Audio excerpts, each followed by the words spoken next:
The Iron Throne of Ice and Fire. This video is purely for entertainment and does not infringe on copyrights or laws. The rights to the novel and image belong to the original author. We do not claim ownership. Don't like waiting and want to listen to this fanfic in full now? Subscribe to our Patreon, where you'll find the best fanfics. Chapter 1: Either Queen Cirrus or Dragon Queen. The Crab Claw Peninsula had its own legendary hero, named Clarence Crab. Clarence Crab was the grandson of Aegon the Conqueror and a member of the King's Guard during the reign of King Jaehaerys I. His name was Claremont Crab. In the Battle of the Trident during the War of the Usurper, the major families on the Crab Claw Peninsula followed Prince Rhaegar and fought to the end. The people of the Crab Claw Peninsula proudly declared that they were model vassals of the true dragon family. Robert Baratheon won the war, and the Crab Claw family, which was already small in number, suffered heavy casualties. The only male left was Glenn Crab, who was still pregnant at the time. Whispering City, an arc-shaped military fortress built on the mountain. There are some small houses scattered around the fortress. The Lord's Hall of Whispering City. The perfectly integrated traverser, Glenn Crab, sat in the high-backed Lord's chair, with a huge swamp marigold flag hanging behind him. A man and a woman stood on his left and right. The man was about 40 years old, about 1.7 meters tall, bald and fat, wearing a blue round-necked robe. The woman was about 30 years old, about 1.7 meters tall, with long brown curly hair, wearing a blue long skirt with a low-slit neckline. The two were the butler Herschel and the life housekeeper Serana. At this time, an old farmer knelt respectfully in the middle of the hall. His voice was cautious and respectful. "Yes, Lord, I confirm. During the day, I go out to farm at dawn, and my neighbor Marty always runs to my house and my woman at home, all kinds of panting exercises." Many times, after finally listening to the old farmer's intermittent statement, Greencleaver's expression did not change, but he pursed his lips slightly. The Lord's Hall was silent for a while. Seeing that his young master had no intention of speaking, the butler Herschel coughed lightly and said, "Old Peel, from what you said, you have directly caught them doing things, didn't you?" "Do anything?" The old farmer Old Peel was silent for a while and replied, "I am very angry, but I am no longer young. Matty is younger and stronger than me, and I can't beat him." "What about your wife?" "I can't beat him." "Oh, the women of Crab Claw Peninsula are really tough." According to the local customs today, it is estimated that the old farmer will soon have a resounding name, such as the weak Old Peel. To become a qualified lord, it is obligatory to protect the weak. Only when the weak can be protected can this oil of loyalty be formed. Green Crab understands that if you change your perspective, everyone is actually a child who needs to be protected, including himself. The voice of the 15-year-old young Lord Green Crab was still a little immature. "Old Peel, your lord has listened to your statement. I will arrange 2 swordsmen to accompany you." After that, Green Crab's gray eyes turned to a tall middle-aged man in armor standing on one side of the hall, and continued, "Sir Peel, you arrange 2 smart soldiers. If there is no problem, just capture them." Green Crab turned his head slightly and whispered, "Herschel, where are you short of people now?" "Well, find a dangerous one." Butler Herschel seemed to have prepared the answer long ago. "My lord, the territory will always need laborers who can undertake heavy work, but I suggest that you can give him a sword. The mountain savages have begun to riot again, and you need more warriors. You are kind and you must always give your people a chance. Well, you are young and strong, right? You like to steal people, right? You are energetic, right? I will give you a sword and go fight with the savages. If you are lucky enough to survive, it all depends on the grace of the kind lord. Be grateful, hold the sword tightly in your hand, and continue next time." Green Crab nodded slightly and waved his right hand. Old Farmer Peel's eyes were red, and he bowed deeply to his lord. He bent over, but felt his back straight and full of strength. He secretly made up his mind to do a good job of farm work for the Lord. If the harvest is good, he will definitely be able to hand over more wheat this year than last year. The Lord feels too thin, it must be because he doesn't eat enough. If I take care of the farmland and harvest more, the Lord can eat more and grow meat. Next, my lord, my farm tools are broken. My lord, my son's stomach has been aching for several days. Please, my lord, that's my prey. The mountain wild men stole it from me. Merciful Lord, the mountain wild men always appear near our village, and the villagers are very worried. Yes, usually 5 or 6 people appear together. The task of receiving petitions from the people in the morning was finally completed. Green Crab finally didn't have to maintain a majestic sitting posture. He stretched and stood up from the tall wooden chair. Damn, this noble posture needs to be maintained like a painting. Lady Serana, bring a basin of hot water to the study, and send lunch there. Also, ask Mr. Al to prepare the raven, so that I can arrange it immediately after I finish writing the letter. In the castle study, Green Crab finished his lunch, packed up, and picked up the quill. Today is the third letter. The letter is addressed to the current queen, Cersei Lannister. After the War of the Usurper, he was the only male left in the direct line of the Crab family. Because his mother was still pregnant at the time, the chivalrous Eddard Stark persuaded the new King Robert Baratheon to pardon the death penalty of Green Crab's mother, and the Crab family was fortunate to keep the fire. But after the War of the Usurper, the Baratheon dynasty's king's hand, Duke Jon Arryn, did not forget to suppress the model family of the Dragon family, including the Crab family, by various means after the war, and he has been doing so for 10 years. Next year, the curtain of A Song of Ice and Fire will be opened, and the Game of Thrones is about to begin. Green Crab has a lot to do. If he wants to join the stage, as a noble of the king's territory, he must first ease the relationship with the Red Castle. More than a decade has passed, and Jon Arryn has finally grown old and his energy is far less than before. According to the plot, he has not much time left. The Crab family can finally breathe a sigh of relief. We can't go with the flow and be satisfied with the status quo. The Crab family, ridiculed as half-savages, didn't understand or know how to do it before, but now Green Crab is here. Green Crab stopped thinking and prepared to be possessed by the flattery god. Your Majesty, who is both courageous and beautiful, I send you my most sincere greetings because of admiration. I am sorry to bother you. The war has been gone for 15 years. At that time, I was still pregnant with my mother. Quietly enjoying the warmth that I could not remember.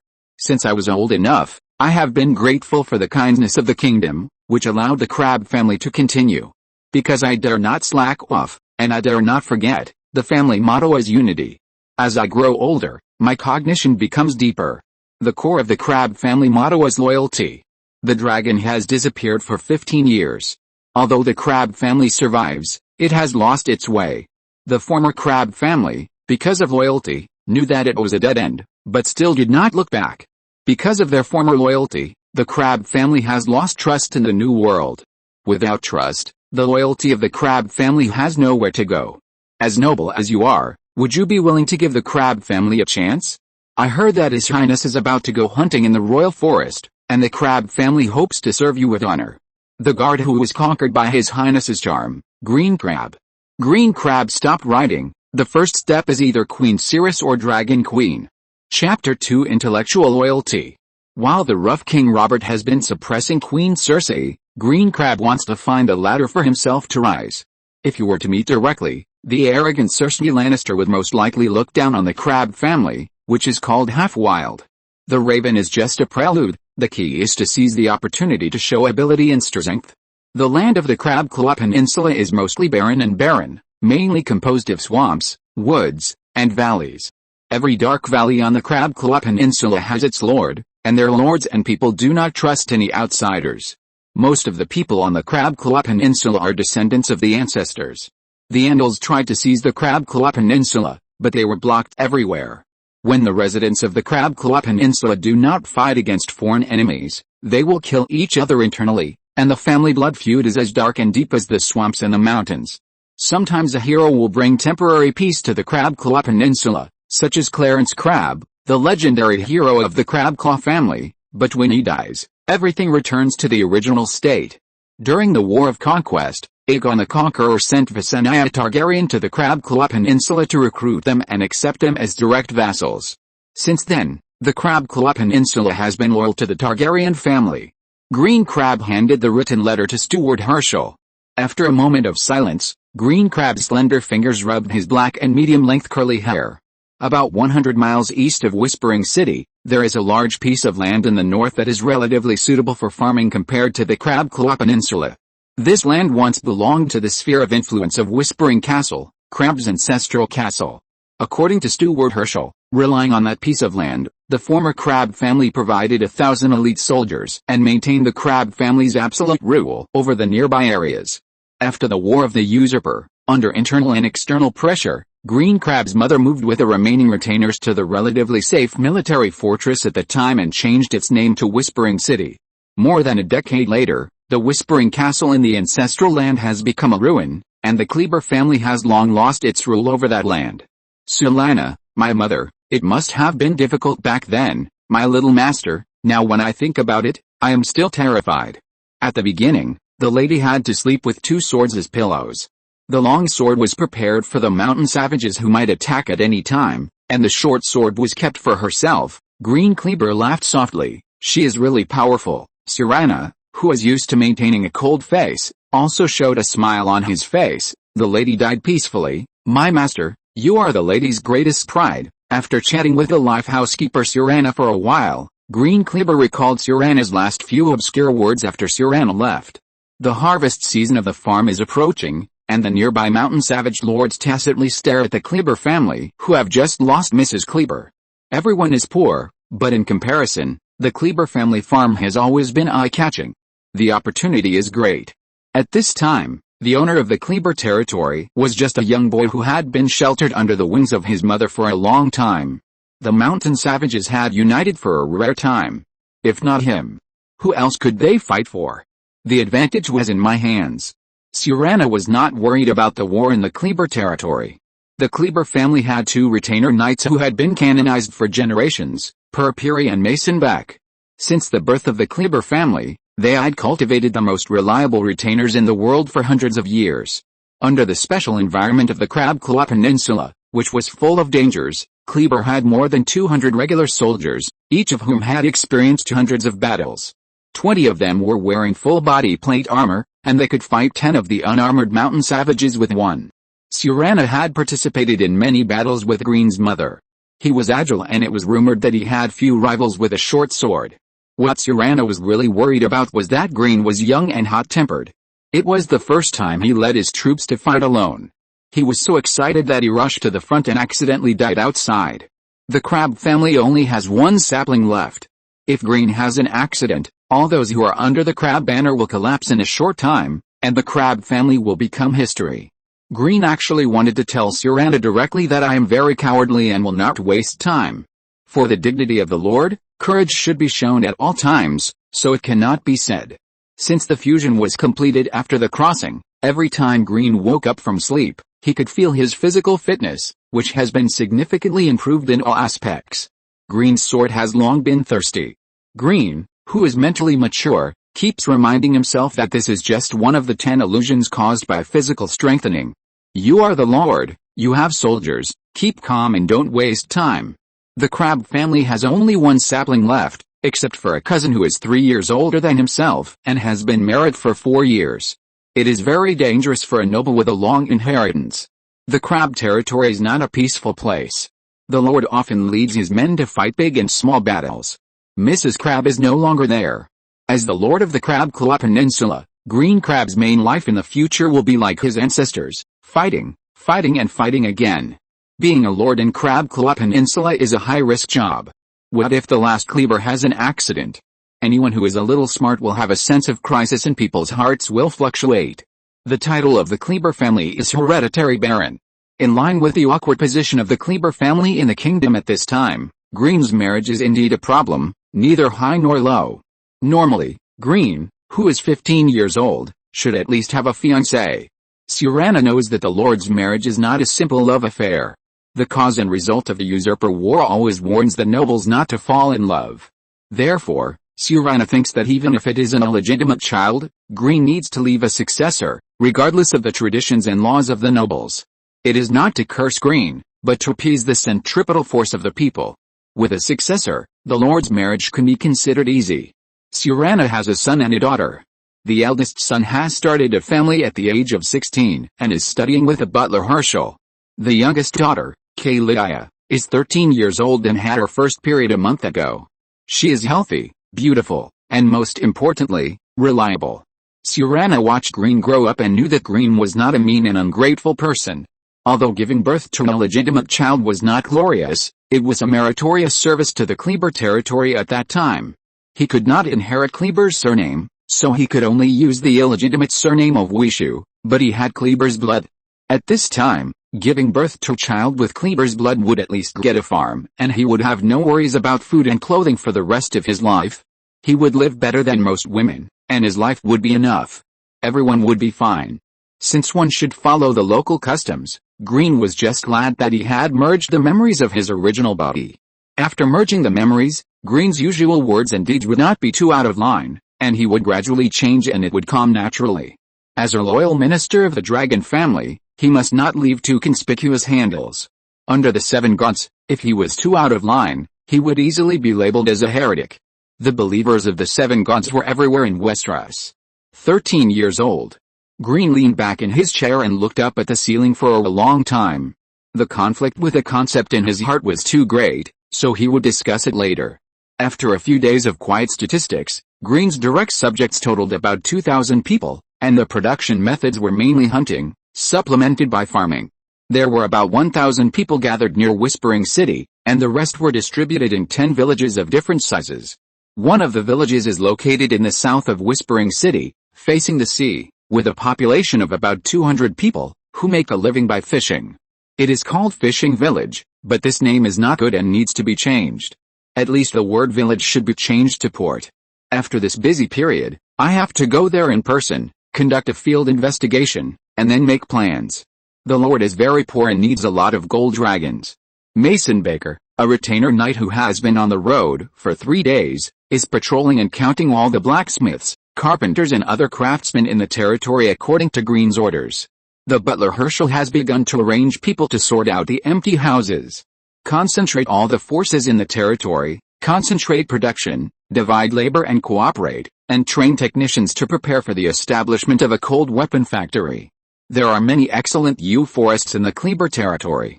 It is my advantage to train all the longbow soldiers as soon as possible. Elite longbow soldiers need not only archery, but also strong discipline. Green knows that these things take time to accumulate. The first thing Green needs to do is to mobilize as much as possible according to the current strength of the territory, gather all the forces to explode the troops, first flatten the nearby mountain barbarians, and bring a relatively stable development environment to the territory. The main reason is that they are too poor. Green plans to temporarily change the family motto to "Force is better than hard work."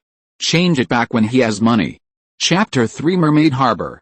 There are 3 coins on Green Crab's table, which are gold dragons, silver deer, and bronze stars. Let's give some examples for easy reading. A set of full plate armor starts at 16 gold dragons, a chainmail starts at 6 gold dragons, a good warhorse starts at 10 gold dragons, and unsullied is 100 gold dragons, excluding shipping costs. A meal with meat and a glass of beer is 20-30 bronze stars, and a farmer's annual income is about 1 gold dragon. The current coins in Crab's vault total about 2,000 gold dragons. Cash means, the goods in the Lord's warehouse are not included in this statistics. However, the foreign debt is 5,000 gold dragons, and the interest paid last year is 500 gold dragons. After the Usurpers' War, at the instruction of the King's Hand John Arryn, the nobles and merchants of the Vale forced loans to help the noble lords of the Crab Claw Peninsula get through the difficulties. This is also one of the treaties of peace after the Crab Claw Peninsula. You will never see a gold dragon. The nobles and merchants of the Vale use the land that originally belonged to you as the principal of the loan. It is so hard. You can refuse.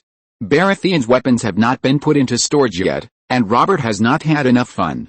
The price of the Crabble territory is 5,000 gold dragons, and the interest paid by the Crabble family every year has accumulated to 7,500 gold dragons. According to the contract, you have to pay another 5 years, which is 2,500 gold dragons, and the principal of 5,000 gold dragons will be added in the last year. This is the suppression method of the Red Castle, due to the vigilance of the nobles of the Crab Claw Peninsula. The interest of post-war construction sounds good in name, and the share is just right. It can prolong its life without forcing people to take risks, and it can also restrict development. For the Baratheon dynasty, the weak and obedient lord of the Crab Claw Peninsula is a good lord. The total population of the entire Kleber territory is more than 2,000. Because they need to guard against the mountain savages' long-term harassment of the territory, they have to tighten their belts and prepare 200 tribesmen who can be dispatched at any time. This is already the limit of the limit. Due to the long-term war in Kleber, the population ratio of the territory is more men than women. The women here have strong skeletons. Most women need to farm and hunt like men. There are many spearwomen. As long as the weapons are in place, spearwomen can also be recruited to fight, to rob money and men. Almost all the people in the Kleber territory are soldiers. The craftsmen and the elderly and the weak are left behind. They are mobilized regardless of everything. The maximum number of soldiers can be 1,500. Facing the wild lords in the surrounding valleys, the small ones have only dozens of people, and the big ones have only hundreds of people. They are still a mess. They can be swept away. What's the point of farming? As I said just now, the motto of the Kleber family has been temporarily changed to force is better than hard work. First, deal with the mountain wild tribes that have gathered together and plan to rob because the air green is young. Start with this battle. The next day, the sky was covered with heavy dark clouds. The arc-shaped Whispering Castle was built roughly and not exquisitely. But it was large enough to accommodate more than 1,000 people from the surrounding areas during war. Green stood on the more than 20-meter-high castle wall and looked down. The butler Herschel and Knight Pell stood behind Green. After the death of King Robert, there was a continuous war, and the Whispering Castle should have been planned early. Green looked to the south. The terrain in the south is flat, and according to the scale of 10,000 people, it is planned to build the first ring first, and then the second ring. Green chuckled, let's not call it the first ring, but the inner city. Herschel recorded it, Fishing Village, renamed Mermaid Harbor in the future. Butler Herschel recorded it faithfully. The upper body of a mermaid is a girl, and the lower body is a fish tail. The beauty of a mermaid will be admired by the 7 gods. Herschel hesitated and asked, my master, is this description a bit offensive? Some monks are not friendly to us. The atheist Green originally wanted to say that the 7 gods would be fascinated by it, but this was the wording he used after he withdrew. Thank you for your advice, Herschel. Green paused. He said, Bard, you go find some reliable bards and convey your message to them. Let them do the rest. They are professionals. Herschel continued to record. Mermaids love to sing the touching songs that have been passed down from generation to generation. Mermaids are extremely shy. They will only surface to sing in the middle of the night when no one is around. The beautiful voice seems to be, well, the sound of nature. Green originally wanted to say that he was kissed by the 7 gods, so he continued to hold back. Mermaids are carefree, kind and optimistic. They will only cry when they are extremely sad and heartbroken. Mermaids' tears will turn into the most crystal pearls in the world. 1 tear for 1 pearl. Mermaids can only fall in love with one person in their lifetime. Mermaids who are truly in love will make a vow of love. Vow of love. It's very important to keep a record of it. I am willing to be someone's lover, love what he loves, think what he thinks, bear his pain and endure his suffering, regardless of poverty or wealth, humbleness or nobility, whether in troubled times or ignored by God. I will live for him, die for him, and never leave him, forever. The butler Herschel and Knight Pell opened their lips at the same time, with rich expressions. Green felt that they were moved and believed it. Is the fishing village actually a place of hidden legends? Seeing this, Green changed his original plan. Only one's own secrets are real secrets. Let's fool around together. So Green also believed in the legend of mermaids. Don't forget the important point, mermaids are the most shy group in the world. It is normal not to find them. Come to Mermaid Harbor and go crazy for mermaids.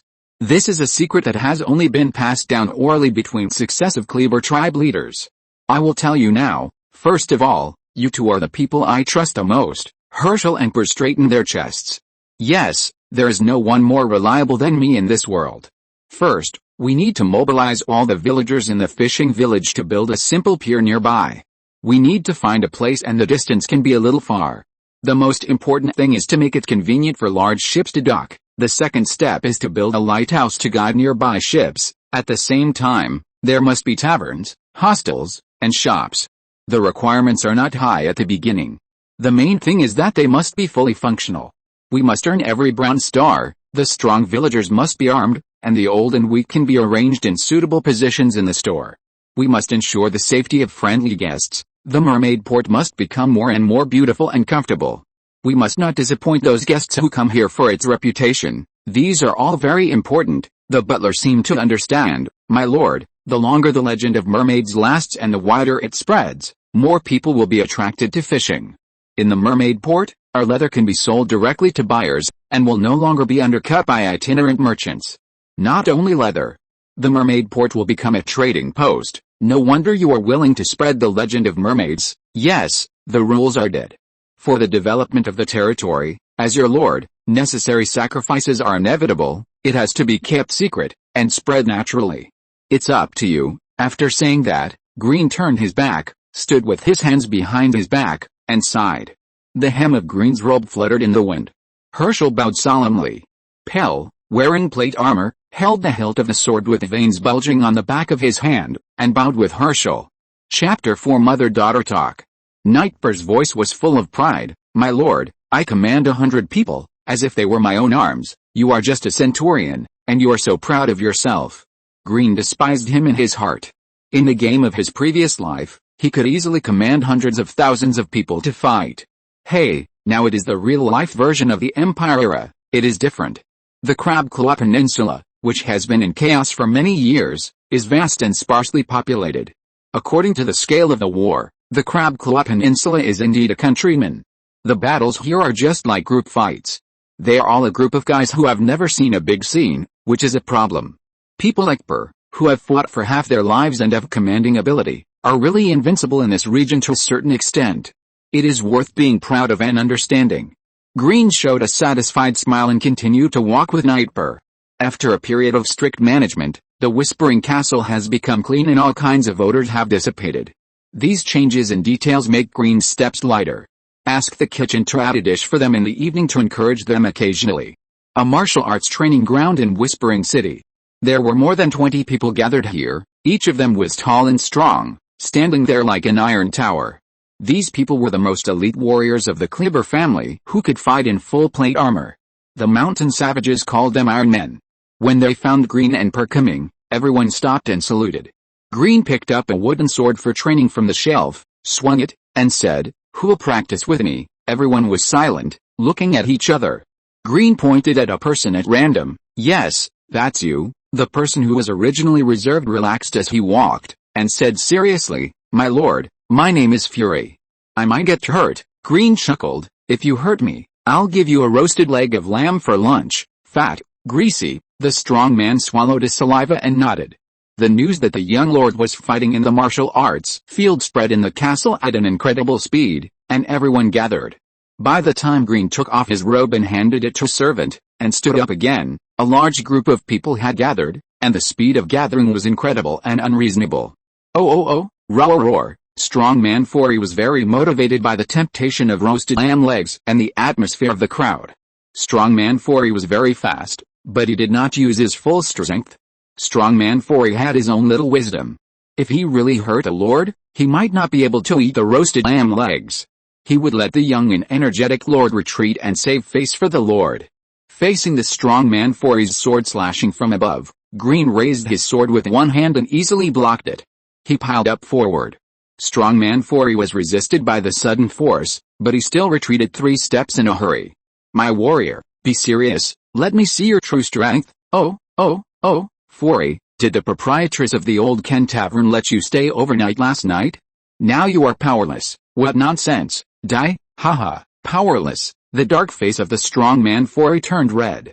Damn, what nonsense are these bastards talking about? The lord is really strong, what do you know? The strong man Fury stood up, and the hand holding the hilt loosened a little.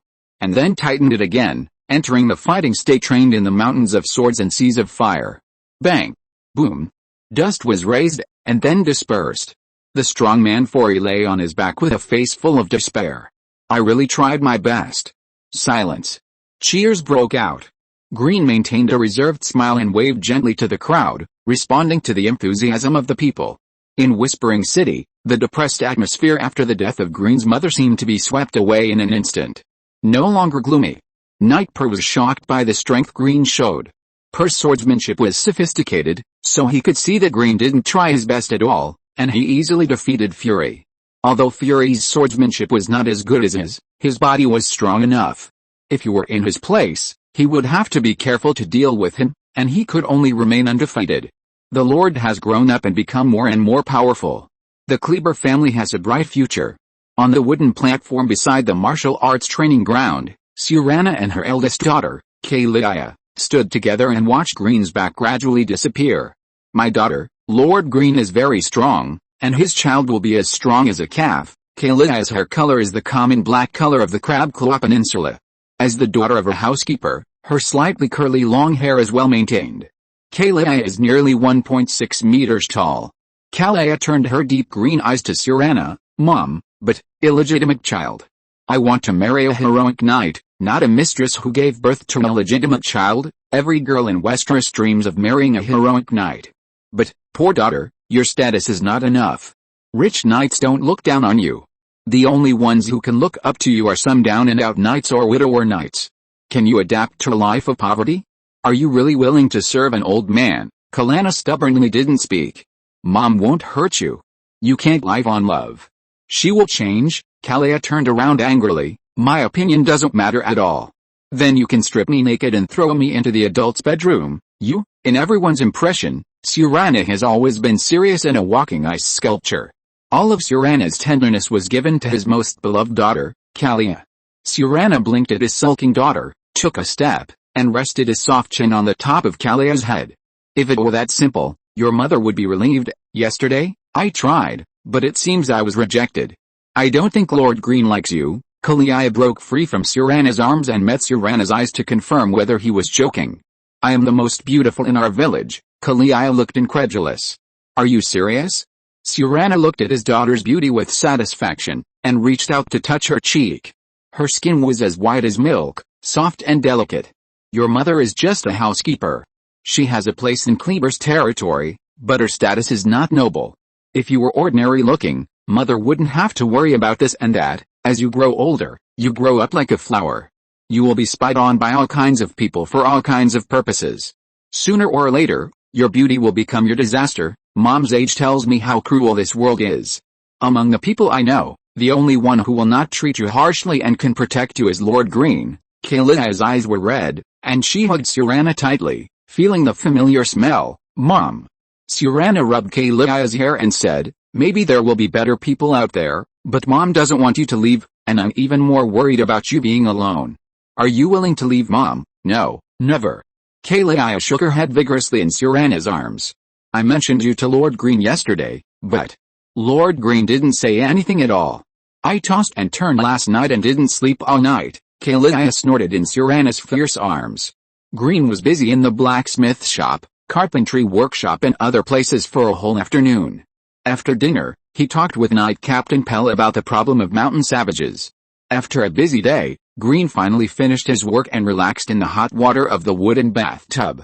Breathing a comfortable breath, Green thought about the most famous spearwoman in the territory who he was going to meet tomorrow, Impero, who was said to be a very powerful hunter and excellent in archery. Creaky. The sound of the wooden door opening was unusually harsh in the quiet night. The footsteps were very light, not a familiar sound.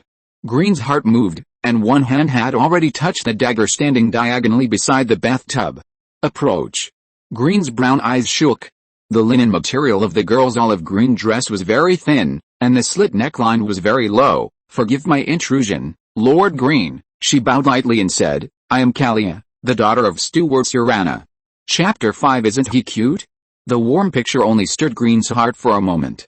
In a short period of time, there are some things that Green cannot adapt to immediately. In Green's memory, Kalia's appearance remained more than a year ago, a little girl who timidly followed Cyrana. He first sighed at the speed of development of this world. What is Green thinking at this moment?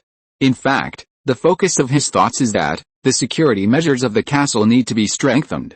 No matter how vigilant Green is, no matter how much he believes in his own military power, there is no reason to rely on personal vigilance to guard against thieves for 1,000 days.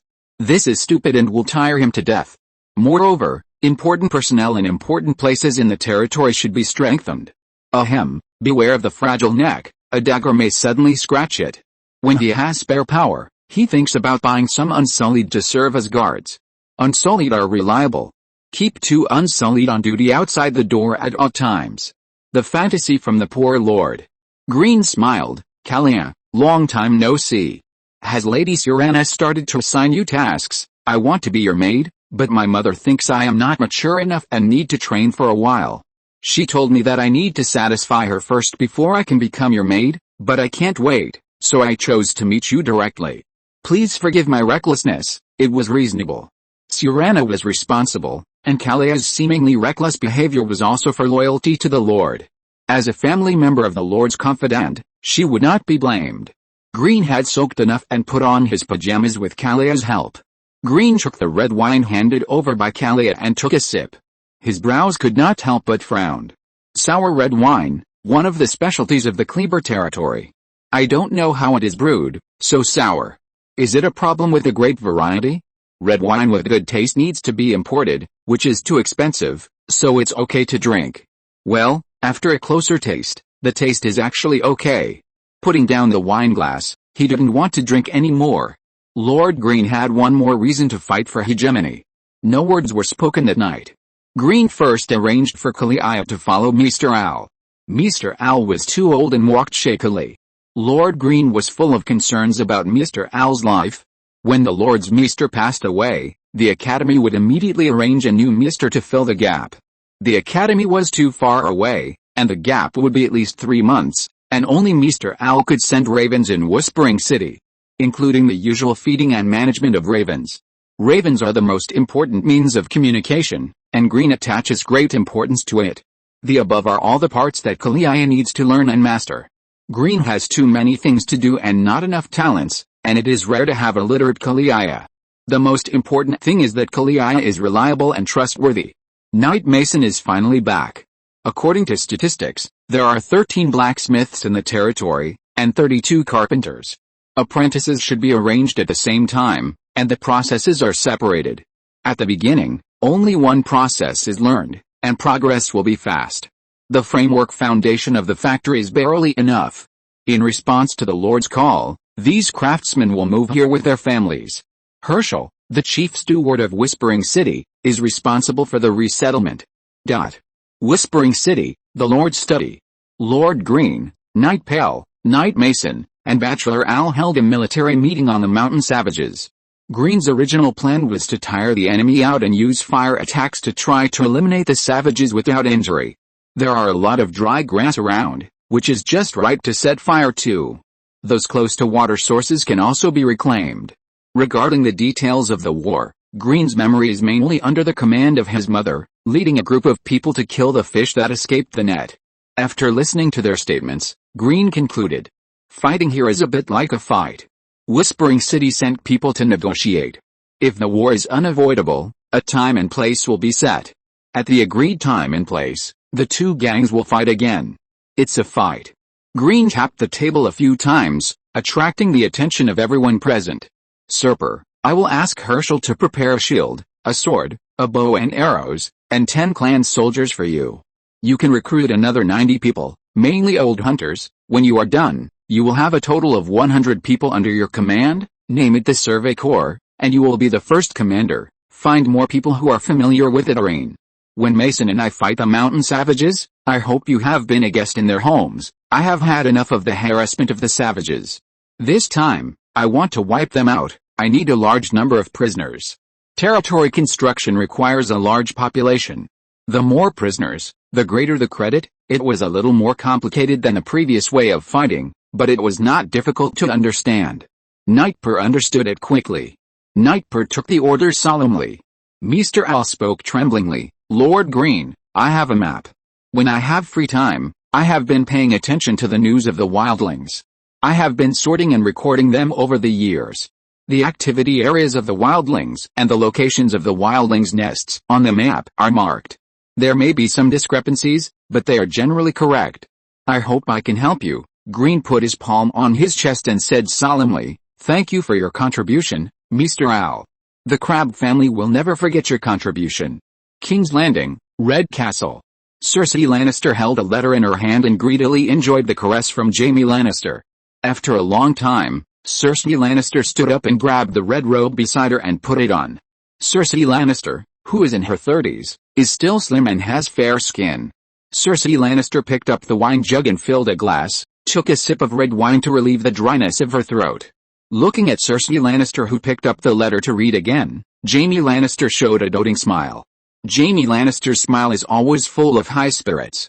"That boy is just a flatterer." Cersei Lannister raised the corners of her mouth, and habitually raised her pointed chin slightly when speaking. "Jaime, you don't understand me," he does. "Courage and beauty are combined in one. I like this beginning." Jaime said helplessly, "That boy is not honest at all." Cersei walked in front of Jaime, stroked Jaime's handsome face, and said with a smile, "Jaime, you are not jealous of a child? My skirt should really be worn on you." Jaime Lannister disdained to answer the question of whether he was jealous or not. "Are you going to take him with you on this hunt? He is cute. Isn't he?" Chapter 6, Stealing Money and Men. Emperor, 20 years old, was tall, only half a head shorter than Green, about 1.75 meters tall. His long light brown hair was tied casually behind his head, which made him look delicate and heroic. His skin was slightly dark wheat-colored and a little rough. His muscles were smooth, but not thick. Most women in the Kleber territory worked the land and hunted like men, and Emperor was considered well-maintained. Emperor wore a brown coarse linen robe that exposed his arms. The hem of the robe only reached the middle of his thighs, and there was a thick rope tied around his waist. His calves were tied with straps, and he wore straw sandals woven from wheat straw. Perhaps noticing Green's gaze, Emperor flexed and stretched his toes a few times. It was the first time that the Lord summoned him in person, and it was very sudden. The hunting master Emperor was very nervous. "Emperor, it is rumored that you have hunted a black bear." Although Green's voice was a little immature, it was steady enough, revealing a maturity that did not match his age. Emperor's nervous mood seemed to calm down a lot. "There were people helping me, so I shot more." After a brief chat, seeing that Emperor had relaxed, he asked, "Are you willing to fight for me?" Emperor was puzzled. "Fighting wild men? I have killed quite a few. At least 10 wild men often sneak into a hunting area and try to steal prey." It was a bit one-sided, so Green changed his way of expression. "You are very brave. What I want to ask is, do you want to be a soldier of my clan? Like those guys in the martial arts training ground? I will give you iron armor and a sword." Imperial was stunned, and Green continued, "At least 2 gold dragons every year. It depends on your performance. The spoils of war rewards will be more." Imperial hurriedly replied, "I am willing, my master." Imperial seemed to make sure if she had heard it wrong, and asked again, "But I am a woman, and they are all men, will they?" The soldiers of the Kleber family are all men. What Imperial is worried about is that she will be excluded by men. As a woman, she is not worried about being harassed. At most, they will say some dirty words. "If you dare to go too far, I will kill you with a knife." "I am very strong," Green affirmed. "That makes sense. The spearwives in the territory sometimes follow my tribesmen to fight, but it is not considered as a formal participation in the war. They just cooperate with some simple tasks. This is only temporary and no one will care, but it will be different if they join officially. Besides, mixing men and women together all day will cause a lot of unnecessary troubles." Emperor nodded in response. "That's what I thought, but I don't know how to say it. The Lord is very wise. You are very famous among the spearwives. If you are asked to recruit, how many people can you gather? They can all become tribesmen, right? There are 20 to 30 people I know, and they are all good hunters. I will set up a corps of spearwives in the territory, named Thorn Corps, tribute to the Queen of Thorns. The war is about to start. Recruit as many as you can. Those who dare to fight against men, especially those who don't have men, mainly listen to your command. You will be the commander of the Thorn Corps." Green was very patient. After the detailed explanation, Emperor heard clearly and understood. Emperor's chest rose and fell, suppressing his excitement, and looking at Green with sparkling eyes. Green's tone was serious. "Emperor, can I trust you?" At this time, there were only Green, Emperor and Bachelor Al in the study. Bachelor Al had been sitting quietly in a corner, as if he was asleep. "How to prove it?" Emperor stared at the quiet Bachelor Al for a while. His eyes moved left and right, and he gritted his teeth, as if he had made up his mind. "Prove it now." Faced with Emperor's strange question, Green raised one eyebrow and nodded calmly. Swish. Emperor's clothes were all of her delicate body. Looking at Emperor with blushing cheeks staring at him, Green thought of a female leopard. Green's pupils expanded and then shrank, and his face turned to the side. "Hey, you have a good figure." Bachelor Al, who woke up at some point, showed his sparse teeth, sat there trembling, and blinked at Green. The nervous Emperor finally realized something was wrong and hurriedly covered her important parts with her hands. "That's not what I meant. Put on your clothes. I'm honored to have you appreciate your charm. Today is a pleasant day, Emperor put on her clothes again, her cheeks still flushed, and her toes had dug out 2 whispering cities. Emperor, kneel down. Well, you are my warrior, kneel on one knee. The episode in the middle was over, and the Lord's work had to continue. Repeat after me, I am Pero, I am Pero, I pledge allegiance, love what I love, hate what I hate, I pledge allegiance, love what I love, hate what I hate, I swear that my words, actions, and every move will be based on the will of Green Crab and will never violate it. I swear that my words, actions, and every move will be based on the will of Green Crab and will not violate it, from now on, until death from now on, until death I swear in the name of the new and old gods, I swear in the name of the new and old gods. The silky drizzle enveloped the entire Whispering City. Outside the city gate, a girl of 16 or 17, wearing leather armor on an orange short robe, carrying an old hunting bow. The girl is not tall and thin, but she looks strong. The girl's name is Rhaena, with brown skin, silver hair, and a ponytail. Rhaena was getting bored waiting, looking inside the city gate from time to time. Emperor finally appeared at the door, and Rhaena jumped up flexibly. Hey, female leopard, did Lord Green let you out? How does it feel? Emperor walked in front of Rhaena and said unhappily, Little Rhaena, are you horny again? After saying that, he turned sideways to show her dark blue cloak embroidered with the golden marsh marigolds. Rhaena wiped the rain off her face vigorously, and her big eyes opened even wider. Swamp marigold? Isn't this the emblem of the Crabs family? Emperor, you are crazy. You will be hanged, even if the Lord forgives you. The White Walkers will bite your neck off. Hurry and give it back. Don't pull. Let's run away. Leave here, now. Stop, stop, stop. It's not what you think. Oh, then, Rhaena raised her eyebrows with an ambiguous expression. Does the enthusiasm of the female leopard make the Lord happy? Is this a reward? Emperor's cheeks first turned dark red, and she stroked her face with one hand and sighed. Rhaena, don't guess any more. Shut up. Listen to me. Listen to me. The cloak embroidered with the crab emblem was given to Emperor by Green. In the crab territory, wearing this cloak symbolizes status. Before this, only Nightper and Night Mason wore cloaks with emblems in the entire territory. Emperor's mission was time-sensitive. It was to enhance Emperor's authority in recruiting spearwomen and facilitate his actions. It was Green's early reward. Whether he can keep the cape depends on Emperor's ability. Green's test has quietly begun.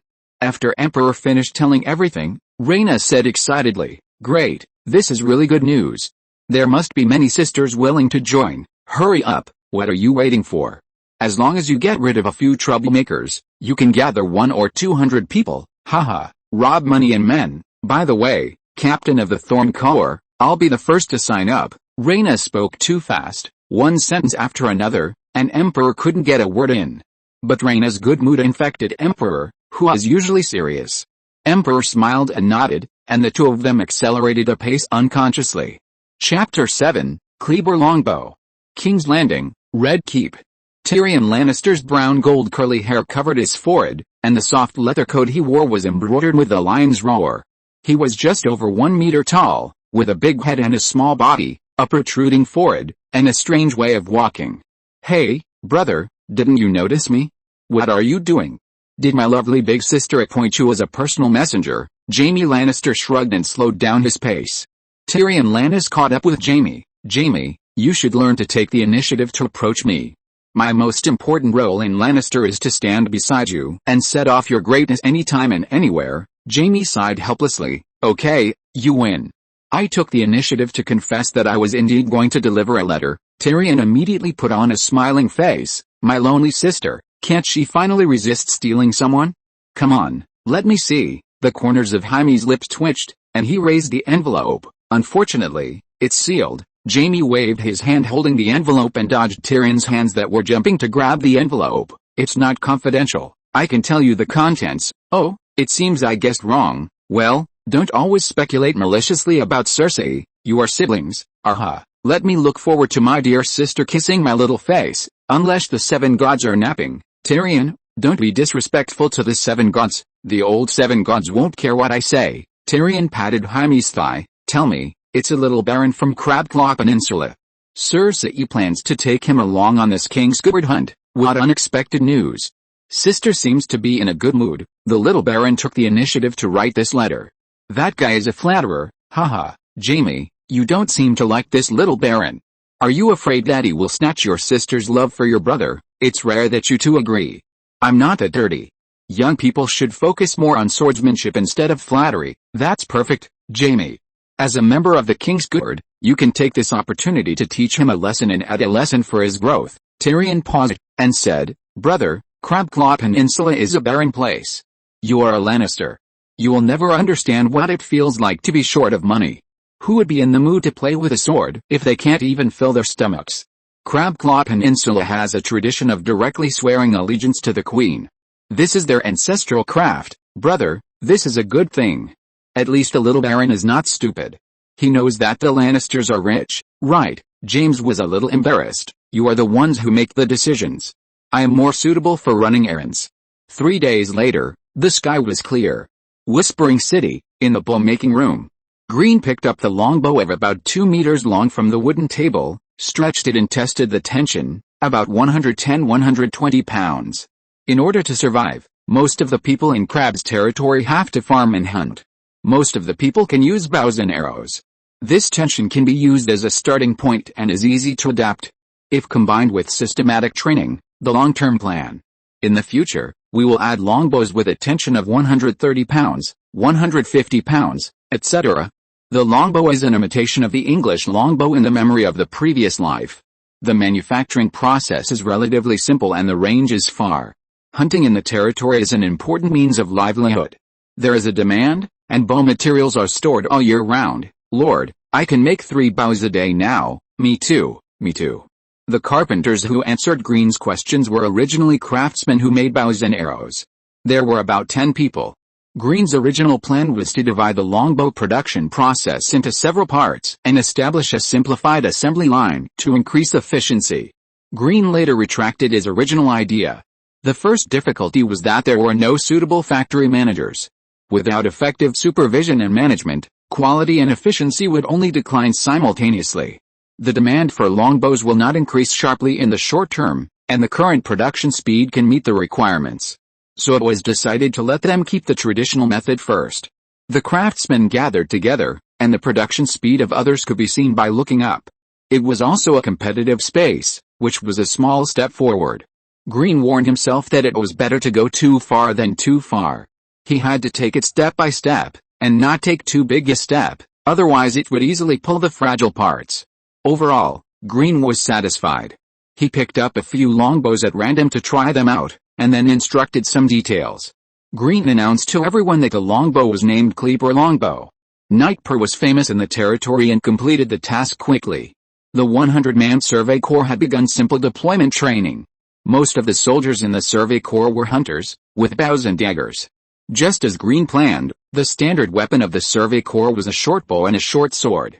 Green defined the Survey Corps as mountain leather-armored light infantry, whose main tasks were to explore and launch surprise attacks. Because the simple Survey Corps soldiers brought their own weapons, the Whispering City arsenal, which was not well stocked, was relieved a lot. Other things were fine, but Green found that the arrows brought by the hunters were not good, and most of them were made by the hunters themselves, with varying quality. The arrows were not lethal enough, so the main task of the Whispering City blacksmith shop now was to focus on making excellent arrows. Green felt that things were always busy. First of all, helmets were another problem. There must be no extra helmets in the arsenal, and the 200 tribesmen in the Kleber territory also turned the arsenal upside down before they were fully equipped. Green thought of the popular bandana among pirates. The gray linen cloth with the largest inventory in the warehouse was cut into towel size, tied up on the head, and served as a temporary military cap. The 100 people tied bandanas with gray linen cloth, which had a bit of the flavor of a regular army. Survey Corps cohesion +1, the second is armor. In the future, Green's goal is to have all members of the Survey Corps wear leather armor over their standard chainmail. Now, the goal is too far away. There is enough leather in the warehouse of Whispering City, but it is almost all soft leather, and there is only a small amount of hard leather. The main material used to make leather armor is hard leather. In order to ensure basic protection for every soldier of the Survey Corps, Green mobilized all the idle people in the city to make leather armor together. Time is tight, so details and beauty can only be abandoned first. Cut, punch holes, put on straps, and a simple leather armor is completed. Empero's thorn core cannot be ignored. As a lord, you can't favor one over the other. But according to the original method, the number of hard leathers will definitely not be enough. Green thought for a while and decided that the new leather armor of the Kleber territory would cancel the back armor and only retain the front armor that protects the chest and abdomen. In this way, there will be about twice as much leather armor, which can barely equip the thorn collar. Doesn't your back need protection? As long as you always face the enemy, is it necessary to worry about your back? The Green family motto has been temporarily added with another one: never turn back. If you're listening to this novel on a channel other than Fanfic World, it means they downloaded and uploaded it without effort. We cordially invite you to visit our channel, Mundo Fanfic Novelis. There you'll find the original version of this story and you can explore many other novels of various genres. We're waiting for you to immerse yourself in a world of incredible novels. Chapter 8: Marigold Ale. According to reports from villagers, the nearby mountain savages have become more active.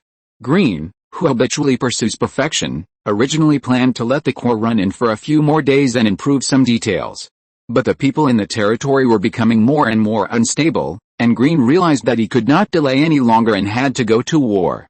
If he delayed any further, the people in the territory would mistakenly think that Green was timid and afraid of the savages. After Green led everyone to inspect the volley training of the Thorn Core, he walked towards the Lord's Council Hall of Whispering City, his steps still steady. Whispering City, Lord's Council Hall. Green sat high, and on the back of the Lord's high-back chair was the swamp marigold emblem of the Kleber family. Green took the wine glass handed over by Kalia, frowned and took a sip of red wine. Don't say, this sour red wine, after getting used to it, it's quite intoxicating. The retainers of the Kleber family stood on both sides of the hall. Knight Mason spoke first. My lord, the negotiations with the barbarians are over.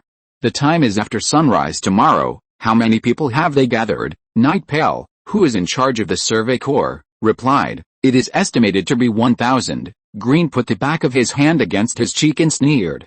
After hearing the lord's sarcastic laughter, there was silence for a while, and then everyone started to make various ridicules of the barbarians. Contempt for the barbarians is a strategic necessity, which will invisibly improve morale. This is a trend that has long been formed in the territory. Tactically, Green will not underestimate the barbarians. Green motioned for everyone to be quiet. Herschel, are the shields ready? Butler Herschel's tone was still respectful. Yes, my lord. The 30 ironclad shields in the warehouse, plus the 70 oak shields made in the woodworking shop, a total of 100, have all been handed over to Sir Mason. Green handed the wine glass back to Kalia on the side. Butler Herschel, you did a good job. Herschel bowed. Let me reiterate the battle plan. Each of the 120 longbowmen of the Thorn Corps has 2 quivers, and the arrows must be prepared in advance. The shooting range of the Kleber longbow is far enough, and everyone has seen it. When the wildlings rush towards us, they will first face the volleys of the Thorn Corps. Mason, in the first phase of the battle, your mission is to use 100 shields and lead the tribesmen to defend the line and protect the Thorn Core until you receive the next order. You are not allowed to retreat a single step. The volleys of the Thorn Core are completed, which means the first phase of the battle is completed. After several waves of arrows fired by the Thorn Core, I wonder how much of the ridiculous courage of the mountain wildlings will be left? Remember to check if the wildlings are scared. Everyone in the hall laughed. Green continued, in the second phase of the battle, the plate-armored warriors will be in the front, and the tribesmen will all advance steadily, engage in close combat, and completely defeat the wildlings. At the same time, the Thorn Core will rest on the spot and wait for my order. After speaking, Green asked each person in charge to repeat his own battle content. Green's war meeting was very different from the previous habits of the territory. As a lord, Green needed to be patient and communicate repeatedly to make sure that everyone really understood his intentions. Always take the first step. Time is Green's partner. Green tapped his knees with his fingers, feeling in his heart that it should be enough. The first formal joint operation between the various arms of the Crab territory was hastily prepared because of the tight time. Green's lunch was roast lamb with onions, vegetable soup, honey bread, and a pot of malt liquor. Green took a sip of malt liquor and frowned again. It was unpalatable and bitter. Why does the taste of malt liquor change so much? I remember it was quite delicious last time. Green didn't want to drink it anymore. He was a poor lord, but he didn't want to waste it. He reached out and took the flagon and poured the remaining malt liquor in the cup back. Green smiled gently and said to Kalia, "Today's malt wine is great. Herschel has been working hard recently. This pot is for Herschel. Herschel is broad and fat, which is the care from the Lord." Kalia nodded and faithfully carried out the Lord's order. In the hall, Herschel, the butler who was dining with everyone, took the wine pot from Kalia amid the envious eyes and cheers of others. Herschel has indeed been working hard these days. He has been commanded by Green all the time, and his legs have become thin. This is the Lord's affirmation of his ability. Herschel's fatigue was swept away and he was full of strength. Because of the malt wine, Green, who was dining, thought of mermaid port. Green thought of alcohol, one of the important incomes of the port. If it depends entirely on imported alcohol, problems will easily arise in the future. It is best to have a famous wine that can be produced and sold by itself, like the wine of Kingting Island. According to the resources of the Crab territory, developing malt wine is the preferred choice. Green has long discovered that except for the castle, there is no concept of hygiene in other places. Green estimated that the changing taste of his own malt liquor was closely related to hygiene management. Sometimes Green was relieved that the Lord did not need to make sense when issuing some laws. Otherwise, just explaining clearly what is a hygiene problem would tire Green to death. For example, the hygiene management problem in brewing can be solved through strict regulations, and no one will openly defy the rules set by the Lord. There will definitely be various problems in implementation, so effective supervision and supervision mechanisms must keep up. Thinking of this, Green felt that the malt liquor just delivered was very good, just right for Steward Herschel to add one more task. Malt liquor must also have a loud and elegant name. A good name is equal to half the victory. Mermaid malt liquor? Not relevant enough, too far-fetched. Swamp marigold malt liquor? This is okay, malt liquor itself belongs to the golden color. The swamp must be removed, and the character will be reduced. It is called marigold malt liquor. After lunch, Green, who was a little sleepy, received the reply from Junlin, and suddenly became energetic. After reading the contents of the letter several times, Green could not help but snap his fingers. According to the contents of the letter, in the middle of this year, about 2 months later, Her Majesty the Queen will go to King's Landing to hunt in the royal forest, and Green will be responsible for part of the escort. Green himself will recruit the guards in the territory, and the quota is 20. Green's goal is to get the opportunity to show up in the Red Castle through Queen Cersei. The Game of Thrones is about to begin, and the Crab Claw Peninsula is too far away. Seeing that Green, who usually has little expression, was so happy, Kalia was affected and her mood became very good. "Lord Green, it's rare that you are happy. Would you like a glass of red wine?" Green's side shifted. "Okay, I'll give you a glass too. Let's have a glass together." As a small celebration, Green raised his glass and gestured to Kalia, and drank it all. "Thank you, Her Majesty Cersei." Chapter 9 Fire. The next day, early in the morning, Sir Perpili and his survey corps had already quietly set out. The dozen or so barbarian tribes nearby almost came out in full force. Most of the people left in the tribes were old and weak, which was exactly their goal. The members of the survey corps were the best hunters in the Kleber territory. It was easy for the survey corps to break through these tribes with only the old and weak left. However, the dozen or so tribes were scattered everywhere, each with its own territory, and they were of different sizes. 3 of the tribes were the largest, with a population of about several hundred people. Green gave the survey corps the combat mission of the 3 large tribes, and at least 2 tribes had to be taken down today. Therefore, the key to the survey corps combat today was the speed of marching. The experienced knight Per also understood this point. Because the route was rugged and he could not ride a horse, in order not to affect the march, he did not wear the bright silver plate armor that he never took off during the war, and directly put on the simplified leather armor invented by Lord Green on the chain mail. Knight Per felt that what Lord Green said made a lot of sense. As long as he could always face the enemy, why would he protect his back? Looking back on the past, Knight Per felt that he had always been like this on the battlefield. Although Green did not say it explicitly, Knight Per felt that Green was actually indirectly praising his bravery. "The Lord understands me." Knight Per is ambitious. This is the Lord's first battle after inheriting the Kleber family. Not only must he fight well, but he must also fight beautifully to consolidate his position as the most loyal and brave knight in Whispering City. As long as the command is proper and the time is arranged well, and only the 3 old and weak tribes are left, they can be solved today. After solving the 3 large tribes, the remaining small tribes have long been frightened and can be easily solved, and they don't even dare to resist. The sky slightly bright. Green, wearing black leather armor embroidered with swamp marigolds, stands on a high place and silently watches the soldiers who are gathering. The whole square is noisy, and various sounds come and go. Green soon discovered that the newly established Thorn Legion is the fastest in terms of assembly speed. After completing the assembly, Impero began to check the soldiers' equipment. Green knew that everything could not be accomplished overnight, so he simply sorted out some training and pre-war precautions that he felt were suitable for the moment and gave them to Emperor. Emperor carried out every order meticulously, and he had to admit that this was also a talent, or the talent that Green hoped commanders would have the most at this time. Green liked Emperor's personality very much, and he could rely on him more in the future. Rena, with her silver hair and pigtails, stood out in the crowd. After Rena accompanied Emperor to check the equipment of the Thorn Legion, she looked at Green in the distance, said a few words to Emperor, and then trotted in the direction of Green. Green found Rena trotting towards him. While running, Rena, who had a lively personality, jumped a few times, and Green couldn't help but smile. Green waved his hand to let the guards disperse, and Rena stood a few steps away and bowed. "Excuse me for disturbing you, Lord." Rena had just learned the etiquette from Emperor. Rena seemed very excited to greet the Lord face to face for the first time. Her voice was crisp and pleasant. Green smiled and said, "You are Rena, the deputy of Commander Imparo of the Thorn Legion." "Oh, I haven't introduced myself yet, but you know my name? Lord, you really know everything as the rumors say. And the leather gloves you prepared for us are very useful. I tried them and my fingers felt much better after continuous shooting. The sisters are very confident in completing the continuous shooting.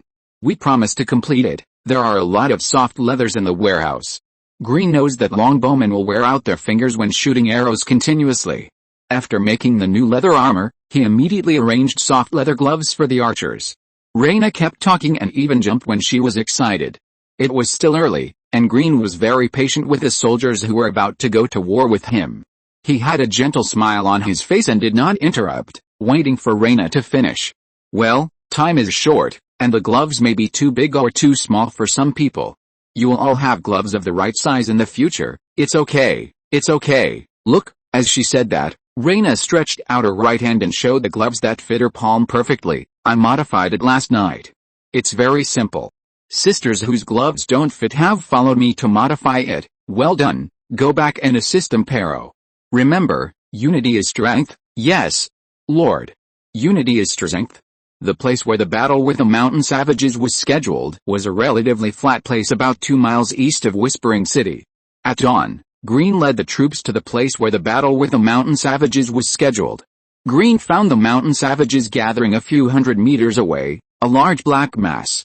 Knight Mason dismounted and shouted loudly, "Put on armor." Knight Mason's voice was rough, and he kicked from time to time while walking in the moving crowd. "Shieldmen, assemble. Assemble, lazy guys, quickly get in formation, quick, quick, why are you in such a hurry? Go over there, roll over. If you don't want your wife to roll over in someone else's bed tonight, check your equipment again. Damn, shoulder to shoulder. Shoulder to shoulder." Green was riding on a horse, and next to him was the assembled Thorncaller. Green once again felt that the Crab Claw Peninsula's fighting style seemed very different from the fighting style in the Ice and Fire world in his previous life. If his army was disciplined and well-trained, Green would have ordered the formation to push forward while the other side was in chaos. Just as Green had completed the formation, all kinds of strange roars suddenly came from the savages on the opposite side, and their voices became more and more uniform and louder. In Green's opinion, the savages who had no formation at all were actually pressing towards this square formation step by step. Location arrow, yes. Location arrow. The savages approached the conspicuous location arrow. Shoot. Chapter 10, The Old Land Will Be Reclaimed. Swoosh, swoosh, swoosh. Chewit. 120 soldiers of the Thorn Corps fired at the same time, and the sound of the arrows was endless. Puff, puff, puff, puff, puff, puff.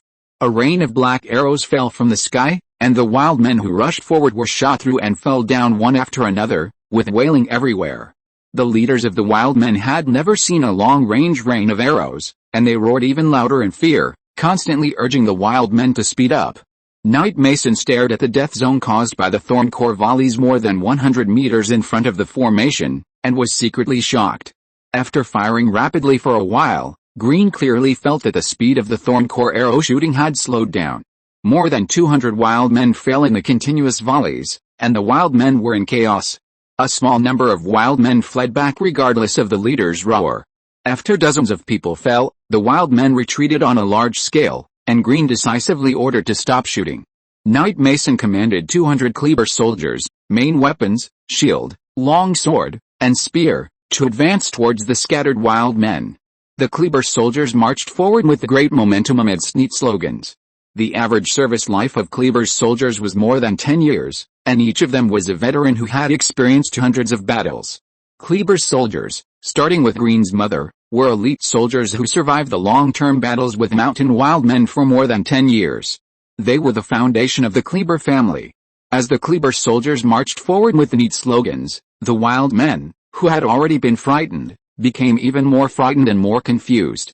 Occasionally, a leader gathered some people to attack the Kleber soldiers' square formation, but they were instantly overwhelmed by the Kleber soldiers.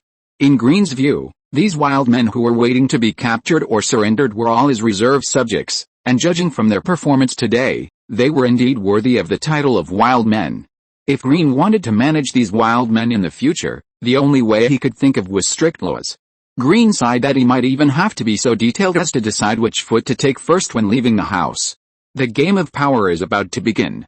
The military force in hand is the real trump card.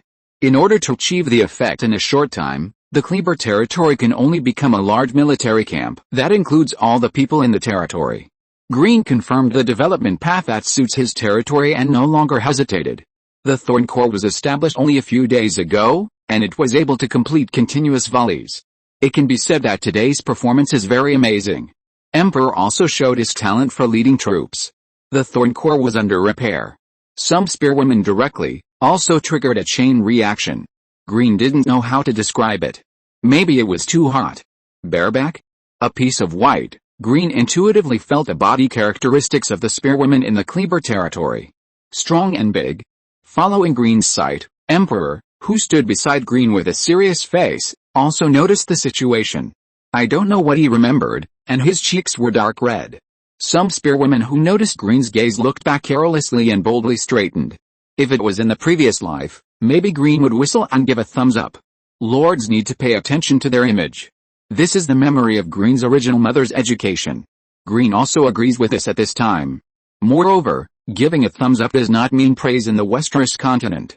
Unknown actions are easy to be misunderstood. In the Crab territory, men must learn to protect themselves when they go out. Green just smiled and his eyes naturally moved elsewhere. It is difficult to explain to them why soldiers need to pay attention to image issues, and it is not appropriate to talk about these in the current occasion. Green thought about adding soldiers' image issues to the content of future soldier training, and they would get used to it after a long time. The Thorncore rested for a while, and under Green's order, followed the tribesmen to join in the pursuit of the retreating wilds. Knight Pell's Survey Corps has captured a tribe. The first battle was very successful. In the sudden attack, only a few people were slightly injured, and there were no deaths. The Survey Corps captured nearly 300 people in the first captured tribe. The mountain savages lived on hunting and picking wild fruits. The spoils were mainly for and dried meat. The Survey Corps only found a small bag of gold dragons in the house of the tribal leader, with a number of about 10 to less than 20. The spoils were directly carried by the captives, and Knight Pell ordered to burn down the houses of the tribe. Some of the captives who rebelled because of the burning of the tribe were killed on the spot. The Survey Corps divided 20 people to send these captives to the territory first. Knight Pell said to the captain who escorted the captives, "There will be someone to receive the captives near the territory. If you are hungry, you can chew dried meat. You cannot stop. After handing over the captives, come directly to me. Be careful on the road. I will wait for you at the second tribe. If the captives move slightly on the road, kill them directly without hesitation." After Knight Pell gave his instructions, he patted the captain on the shoulder and finally said, "Go." Knight Pell did not wait until dark and finally solved the 3 large tribes. The Survey Corps went to the third tribe to rest and returned to the territory the next day with the captives and spoils. On the way back to the territory, The Survey Corps encountered several groups of scattered savages and captured dozens of them. The Survey Corps went to battle for the first time, and 23 people died. After 2 days of simple rest, the soldiers of the Kleber family, in groups of 30 to 50 people, began to attack the remaining small tribes in an organized manner. All the captives were escorted to the Kleber territory, and all the houses of the savage tribe were burned down. Knight Mason personally escorted the last batch of captives and returned to Whispering City, just in time to see Butler Herschel standing in front of the storehouse door with a big belly and a smiling face. Knight Mason was also in a good mood and joked, "Old man, you seem to be in a good mood." Steward Herschel still smiled and replied, "Good day, Sir Mason, the furs in the warehouse are almost full." "It has been a long time since we have such a surplus," Knight Mason sighed. "Yes, my lord, it seems that you were born for war. The savages were defeated by the volleys of the Thorn Legion before they even approached us. This is the first time we have so few casualties, Herschel. I have no doubts about the Lord's decision to retake the old land of Kleber. I am full of confidence." "Yes, sir, I am also full of confidence. The Kleber family will eventually take back the old land, sir. Go in and get ready. Suranna and I have been preparing for the victory banquet tonight for several days. It is very, very rich. You can have a good drink tonight. In the Lord's study in Whispering City. Green, Bachelor Al, and Kaylee have almost counted the gains of this war. There are more than 2,500 prisoners in total, and nearly 700 elderly and children. Of the remaining 1,800 people, 1,200 are women, with more women than men. In order to prevent the captives from connecting with each other, first of all, these captives must be dispersed, and everyone must be surrounded by people from unfamiliar tribes. In order to absorb the population as steadily as possible, this requires careful arrangements, and there is no rush. Everything is for stability. After the dispersion is completed, they will be dispersed to various parts of the territory in batches to arrange labor. At the beginning, each corps needs to cooperate with the sheriff for supervision and deterrence. Green leaned back in his chair a little tired. He was indeed tired, but Green was in a good mood. With captives to replace labor, the Kleber territory could release most of its young and strong forces. The Kleber territory can immediately launch a second round of recruitment. For the time being, Green's source of happiness is the explosion of soldiers. The explosion of soldiers makes me happy. Chapter 11 Chaos is the ladder. Whispering Castle, Banquet Hall. Long tables were placed in the center and on both sides of the hall. The tables were filled with grilled meat with oil, fresh fruits, and various drinks. Looking at the young maids busying around in the hall, Green was thinking about something else. The maids wore blue round-neck dresses that were longer than their knees. The traditional skirts of the Whispering Castle maids were very long, which made people worry about stepping on or being stepped on, and they could fall at any time. They were also easy to bring up dust, so Green secretly named them floor-mopping skirts. The maids were shaking in front of him every day, and Green couldn't stand it. In the name of Maid Kalia, he specially arranged for someone to modify the length of the maid's skirts in the name of Maid Kalia, changing the length to below the knee, and matching each of them with brown mid-toed soft leather shoes. With a headscarf, the Kleber maid outfit was born. After the modification, Green finally felt comfortable looking at the maids. The reason why he borrowed Kalia's name was because Grimm was worried that if he used his own name directly, if the skirt-changing incident spread, according to the habits of Westeros, he would have a shameful title such as the Baron of Skirts. Dragon Mother, descendant of Old Valyria, Queen of the First Men and the Andals, ruler of Westeros and protector of the realm, Khaleesi of the Dothraki of the Grasslands, the Unburned, Queen of Meereen, Breaker of Chains, Mother of Dragons, Grimm, Baron of Skirts, refuse, never admit it. The credit belongs to the naturally intelligent Kalia. Amidst all kinds of laughter, everyone kept raising their glasses, and the atmosphere in the hall became more lively. Grimm sat alone at the long table belonging to the Lord, with only Kalia holding a wine jug serving him beside him. According to the rules, only the Lord's family or guests can sit with the Lord at the Lord's long table. Green, Kalia, put the wine jug here. You should also go to the banquet. Look over there. Your sisters are all at the table over there. Kalia's face was quite hesitant. Green smiled and took the wine jug from Kalia. Go ahead. I'll call you if there's anything, then. I'll go over and take a look. I'll be back soon. Not long after Kalia went over, Green saw a pair of slender and soft hands pick up the wine jug. Sirana poured wine for Green. My master, you will spoil Kalia, Ms. Sirana, you always show up in time when I need you. Thank you for your recognition of me. I would be even more grateful if you could reduce my workload appropriately. During this period of time, Herschel and Sirana were constantly busy with one task after another issued by Green. Have you encountered any problems? They call themselves witch doctors. Don't witch doctors need to trim their nails? I'm sure they have never trimmed their nails since they were born. There is also a stinky smell that never goes away. I have had a bad appetite since yesterday. Several doctors in Whispering City have a lot of opinions about them. Gathering them together is a disaster in itself. I even thought of the dagger that I haven't used for a long time. Green understood. It seems that the witch doctors have no awareness of being captives. After a pause, Green continued, Sulana, we have to admit that they are unique in treating external injuries and using herbs. The Kleber soldiers need more doctors. With more doctors and good medicines, we can save many soldiers. Veterans who have fought hundreds of battles are our precious assets. You are far-sighted. I understand, my master. I just can't help but want to draw the sword to scare the disobedient people. Green nodded and said, well, I just said that they are captives, so you have found the right idea. Arrange people to do it, whether it's nail polish or brushing them clean. Arrange soldiers to put swords on their necks first, and you will find it much easier. Thank you for your help, my master. After saying that, Sirana looked to the other side and frowned imperceptibly. Kalia held a wine glass in her slender hands and was happily communicating with her maids of the same age. Green followed Sirana's gaze and looked at Kalia with a blushing face. Kalia learns everything quickly. As a mother, she deserves your pride. You have a kind heart. Seedlings need a process of growth. Ms. Sirana, only Imparo and Rena were qualified to attend the banquet in the Thorncaller. It was their first time to attend the banquet hosted by the Lord. At first, Imparo and Rena were very reserved. After a few glasses, in the strong atmosphere of the banquet, the two began to talk loudly and drink heavily. Glancing at Emperor, Sudira blinked and said, I heard that you are very satisfied with her figure, Mr. Al.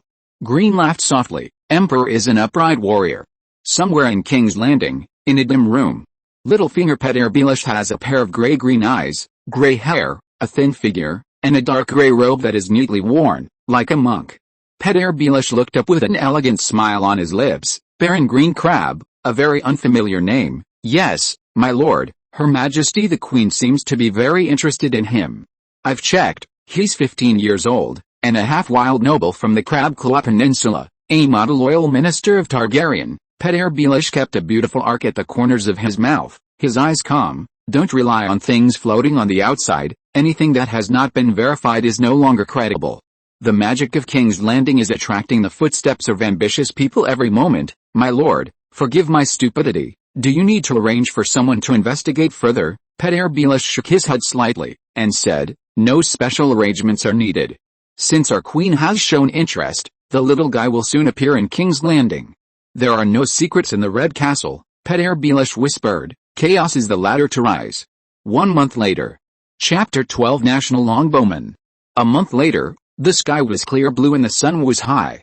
Outside Whispering City, at the training ground of the Thorncaller. In the face of Imparo's shocked expression, Green easily pulled the bowstring to its full length. The longbow in Green's hand was a specially made longbow with a pulling force of about 200 pounds. Whoosh! The arrow shot by Green made a numbing sound that shocked people.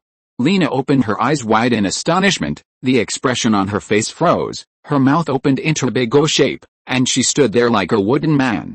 Green would take a little time every day to practice archery in this month. Green's original archery skills were already excellent, and after crossing over, Green's physical fitness has been continuously improving in all aspects. Green felt that the day when he would become a beyond visual range sharpshooter was getting closer and closer. The 200-pound longbow was specially made by Green's craftsman. Green estimated that with a specially made longbow, the effective killing distance was about 300 meters. After more than 300 meters, the penetration of the arrow will begin to drop drastically. After Green shot the arrow, the worries about the dragon hidden deep in his heart were reduced a lot.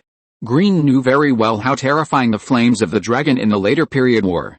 Green certainly didn't want to see the soldiers he had trained with great difficulty destroyed by the flames of the dragon. Green studied the genealogy of the Crab family very carefully and determined that the Crab family did not have the blood of the Targaryen dragon and could not subdue the dragon. Since he confirmed that he could not become a dragon rider, Green could only choose to become a dragon slayer.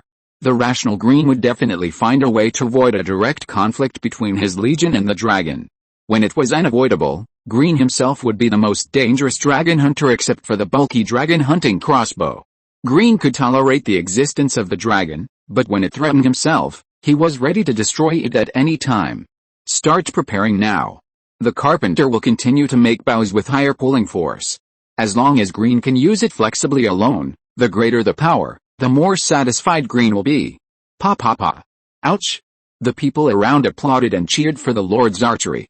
Green told the carpenter, make one more bow of similar power, and then, wrap it up as beautifully as possible. Green will often use a longbow with a pulling force of 200 pounds in the future. Those over 200 pounds will not be displayed to the public, and they will be practiced in secret. The standard Kleber longbow is too simple in appearance, and Green will bring a bow with him when he goes to King's Landing. Green plans to dress up the longbow he uses himself, making it look more exquisite without affecting its normal use. Everything Green uses represents the face of the Kleber family. In a world that values the face of the nobility, it will be a lot easier to try to cater to them. Green is ready to dominate the world, avoid unnecessary conflicts, and not let foreign things waste his energy. Rhaena jumped up and down and said, Lord, you are born with supernatural power. Oh, according to your training method, the sister's strength has increased a lot, and it is getting easier to draw the bow. Only I haven't made much progress, Rhaena. You need to be patient. You are still young and can't be too anxious. Besides, you are a commander now. Your voice is very high, which others don't have. It is very helpful for you to command the soldiers. The short Rhaena is indeed the loudest in the Thorn Legion. In this world where fighting depends entirely on shouting, this ability is very advantageous as a commander. Well, Lord, you watch, I will work hard, and we are united. Green smiled and nodded, I'm watching, and we are united. Emperor's voice came over, Rhaena, line up for training. When Rhaena left, Emperor just walked in front of Green. Lord Green, do you need a place to rest? Green shook his head, no, I will leave in a moment. As he spoke, Green reached out and patted Emperor's left arm. You did a good job, you have always been very attentive. Training soldiers is a boring task that is repeated every day. You have to get used to boredom. Only by persisting can they survive more on the battlefield. I always remember, Lord Green, you said that only by sweating more in normal training can you shed less blood on the battlefield. The Thorn Corps became famous in the last battle. On the basis of the original, 180 spearwomen from the original territory were quickly recruited. Together with the 200 spearwomen who were later absorbed from the mountain wild captives, the current Thorn Corps has a total of 500 soldiers. As the head of the Corps, Emperor knew that the Lord was preparing to recover the old land of the Kleber family. The next war was approaching, and Emperor was very attentive to the training of the Thorn Corps. After the war, Green immediately established a corps mainly composed of men and equipped with longbows. The full name is Kleber Longbow Corps, or Longbow Corps for short. Green selected several people from the Kleber tribe to serve as the commander of the Kleber Longbow Corps. After the first conscription, there are now about 100 people. In the future, the Kleber Longbow Corps will be the corps with the widest range of people. As the number of longbows produced by the arsenal increases, the second career of most people in the territory will be longbowmen, and they will be the reserve soldiers of the Kleber Longbow Corps. For example, according to the new law of Lord Kleber, the people of Kleber territory must take 1 day out of every 10 days to participate in the longbow training. Green has made detailed regulations on the training content and standards. Those who are absent, disobedient, and fail to meet the standards will face corresponding penalties. Green also plans to hold a longbow archery competition of various levels in the entire territory every 3 months, prepare generous prizes, and drive the enthusiasm of the people for longbow training. This is exactly the universal longbow army that Green was planning. After completing the conscription of the Kleber Longbow Corps, Green established a Kleber Spear Corps with 3-meter spears as standard equipment, referred to as the Spear Corps. The Kleber soldiers are loyal and reliable, and are veterans with rich combat experience. Green regards the soldiers as reserve commanders. The commander of the Kleber Spear Corps was naturally selected by Green himself from the soldiers of the tribe. After a period of conscription and equipment replenishment, The Spear Corps has about 200 soldiers. The Kleber territory lacks war horses and cannot form a cavalry regiment for the time being. The establishment of the Spear Corps is to protect the longbows with dense formations in field battles, especially the cavalry assault. In addition to the cavalry, the various arms of the Kleber territory are barely complete. With daily training and strict discipline, the comprehensive combat effectiveness of the Kleber Legion has been increasing. Chapter 13 Never Forget. Whispering City, Lord's Council Chamber. Lord Green, Knight Pale, Knight Mason, Bachelor Al, Steward Herschel, and Impero sat together discussing the eastward advance plan to recover the old territory. In the middle of the table was a large map of the eastern part of the Crab Claw Peninsula. The whole plan had been discussed almost to the end. Green pondered for a while and said, recovering the old territory is an expedition. Ensuring military supplies is the top priority. Every certain distance, at a normal marching speed, half a day's distance should be used as the standard. We should build a camp protected by a wooden wall and advance step by step. Ladies and gentlemen, the Kleber family hasn't fought a long-distance expedition away from the territory for more than 10 years. In the past, our battles took place near the territory. It was easy to replenish food, and injured soldiers could get timely treatment. It's different when you leave home. You are surrounded by enemies at any time. If military supplies are not guaranteed, we may collapse before the battle even starts, and we will lose before the war even starts. As the head of the corps, you must always put military supply guarantee first, and the commanders of the Kleber family must keep it in mind. Everyone replied solemnly, yes, sir. Your survey corps needs to set out in advance to gather intelligence along the way. The survey corps needs to select a site for the camp in advance. When selecting a site for the camp, the terrain and water sources must be considered comprehensively. I will lead the army to set out in 3 days. Green stood up, and everyone else stood up. Green slowly scanned everyone's eyes and said, recover the old territory, and we will work together. Yes. Recover the old territory, and we will work together. Recover the old territory, and we will work together. Recover the old territory, and we will work together. As soon as the combat meeting ended, everyone else left the conference room, and only Butler Herschel stayed to report other affairs of the territory to Green. There were many affairs in the territory, and Butler Herschel could only report them one by one. Green was listening attentively, and the door of the conference room was suddenly pushed open, and the tall figure of Cyrano appeared at the door. Cyrano saluted and said, excuse me, my lord. I thought the meeting was over. Green's calm eyes moved to Cyrano. Cyrano, is there something urgent? Your cousin, Mrs. Lyanna Kleber. Before Cyrano finished speaking, another tall figure appeared at the door. The person who came was slender and looked about 60% similar to Green. This person was Green's cousin in Cyrano's words, Lyanna Kleber. Green had just stood up from the chair, and the dusty Lyanna Kleber had already thrown herself into Green's arms and sobbed, her cry full of grievance.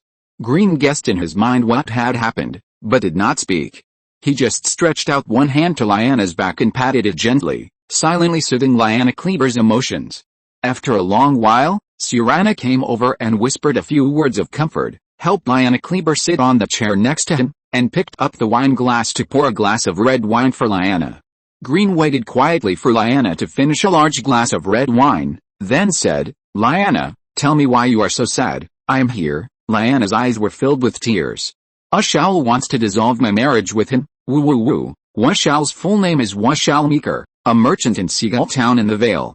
Lyanna Crab was married to Washal Meeker in Seagull Town in the Vale about 4 years ago, under the arrangement of Green's mother.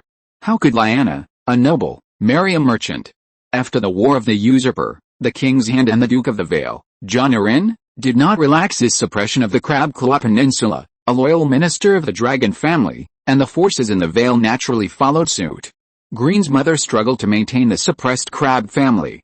After 10 years of persistence, the exhausted Green's mother chose a decent compromise and pushed Lyanna Crab, who had just had her first period, to marry the nobles of the Vale. The nobles of the Vale looked down on the half-wild nobles of the Crab Claw Peninsula, so Green's mother had to choose Washal Meeker, a merchant who was said to have maintained good relations with the nobles in Gulltown. Strictly speaking, this marriage was a humiliation of the Crabble family by the Vale nobles. The Vale nobles had been blockading and suppressing the nobles of the Crab Claw Peninsula for nearly 10 years, and they no longer had the enthusiasm they had at the beginning. They had been blockading and suppressing the nobles for 10 consecutive years, and this humiliation was enough to show their loyalty to the king's hand, Duke John Arryn, and they could let go. The Crabble family did hurt their dignity as nobles, but the marriage did ease the relationship with the Vale. The blockade of the Crabble family was lifted, and itinerant merchants began to enter the Crabble family's territory one after another, bringing all kinds of urgently needed supplies, and the Crabble family's leather could also be sold to itinerant merchants from all over the place at normal prices. The sacrifice of Lyanna Crabble's marriage gave the Crabble family a chance to breathe, but the whole incident itself had already planted deep hatred. It's just that the Kleber family was too weak at the time, so no one cared too much. My cousin, why did he want to dissolve the marriage? Wow, I only found out later. It was a noble widow in Fushi City who fell in love with Wu Shower. The widow didn't have any children. After divorcing me, their legitimate child can inherit the title. Hearing the answer, Green's slender fingers gripping his knees tightened. Lyanna continued, we have been ridiculed by the people of the Vale for our marriage. How will I live if I am divorced? I naturally would not agree, and he even hit me. Later, I was really scared, so I took the opportunity when he went out and quietly ran back with my maid, Wu. Green narrowed his eyes slightly. It seems that the people of the Vale really don't take us seriously. Cyrana felt sorry for Lyanna, and said angrily, the damn people of the Vale should all have their necks bitten off by the White Walkers. That villain Washour thought that as long as he divorced Miss Lyanna and then married a shameless widow noble, he would become a member of the Vale nobles. The Crab family dared not retaliate and could only swallow their anger. Lyanna nodded sadly. Yes, that damn guy thought so. Green rubbed his brows and looked directly at Lyanna. Cousin Lyanna, everyone in Whispering City has never forgotten your contribution for a day, and you are my family. After you got married, your room has been kept the same, and there are special people to clean it, as if you have never left this home. As the Lord, Green expressed his attitude, and Lyanna's eyes were filled with warmth. Green, Lyanna was very uneasy along the way. When she got married, Green was only 11 years old, shy and thin. Green's mother had passed away, and Green, whose memory was a lot blurred, inherited the territory and became the Lord. Lyanna did not dare to imagine optimistically how Green would treat her after hearing about her experience. Lyanna felt that she had lost the face of her family and had no face to face Green, but in the end she found that she had no other place to go except Whispering City. Only thinking of Whispering City, which was ridiculed as a wild country by outsiders, could bring Lyanna a sense of security. So Lyanna came regardless. The cousin who had not seen each other for 4 years has grown up, and his calm demeanor makes people feel at ease. Green reached out and gently held Lyanna's slender and cold hand. Lyanna, this will always be your home. I want to ask you, will giving you the head of Washal make you feel better? Chapter 14, Rainy Season in Castamere. Lyanna's pupils widened, and she stared at Green's calm eyes for a while, then moved her gaze to Cyrana. Cyrana seemed to understand Lyanna's concerns, and smiled gently and nodded. Herschel also stood up. Miss Lyanna, don't worry too much. The Master will seek redress for you for the unfair treatment you have suffered, and anyone who hurts the lady will pay the price. Lyanna then gave a clear answer. Green, thank you, I have never hated a person so much. It is not wrong, because I insisted on not divorcing Washour. I can feel that he has murderous intentions towards me. Otherwise, I would not have fled in a hurry. Please get rid of him if possible, Lyanna said, still worried. If we kill him, will it bring trouble to the family? After all, the nobles in the valley have always been hostile to us. Green patted the back of Lyanna's hand gently, sat back in the chair, and said, if we remain indifferent, they will laugh at the Kleber family for being cowardly. Everyone knows that as nobles, the Kleber family will definitely retaliate. Green sneered and continued, someone may think that the Kleber family will at most complain to the Red Castle. The weak Kleber family that was not favored by the hand of the king ended up being asked by the Red Castle to compensate Washour with some gold dragons in order to appease some sensitive emotions of the nobles. This matter is understandable, aren't we half-wild nobles? It just happens to prove that what they said is right. The young lady of the family has been wronged outside. Once we are angry, although we are far away, it doesn't stop us from going over to destroy the family. This is indeed very wild. Lyanna couldn't help but exclaimed, will the impact you are going to cause be too great? Except for the maid I brought, there is no one I like there, but, will the old thief John make trouble for us? Then it depends on the means of our noble queen. On the surface, the incident was summarized as a noble lady who married a merchant and suffered humiliation after marriage. The noble lady's family was angry and retaliated against the merchant's family. The means of revenge were a bit excessive, but it was not incomprehensible rationally. After all, the honor of the nobles on the continent of Westfall is inviolable. From Cersei's perspective, Green's revenge may be too gentle compared to her father Tywin Lannister's rainy season in Castamere. Green just went with the flow and occasionally caused some trouble. Queen Cersei would be more assured of the Crab family who took the initiative to surrender. Green had already planned in his heart that the people he sent to do it would not reveal the identity of the Crab family, nor would they leave obvious evidence. Afterwards, those who knew the inside story knew that this was revenge from the Crab family, but as long as there was no obvious evidence, Queen Cersei could easily suppress the pursuit of those in the Red Castle, and it would not affect her fairness as the queen. King Robert could temporarily ignore it, because the first thing he had to worry about was that his head would be smashed by a wine jug if something that seemed trivial to him disturbed the king's debauchery. Thinking of this, Green, who had returned to the study, tapped the table with his fingers and frowned slightly.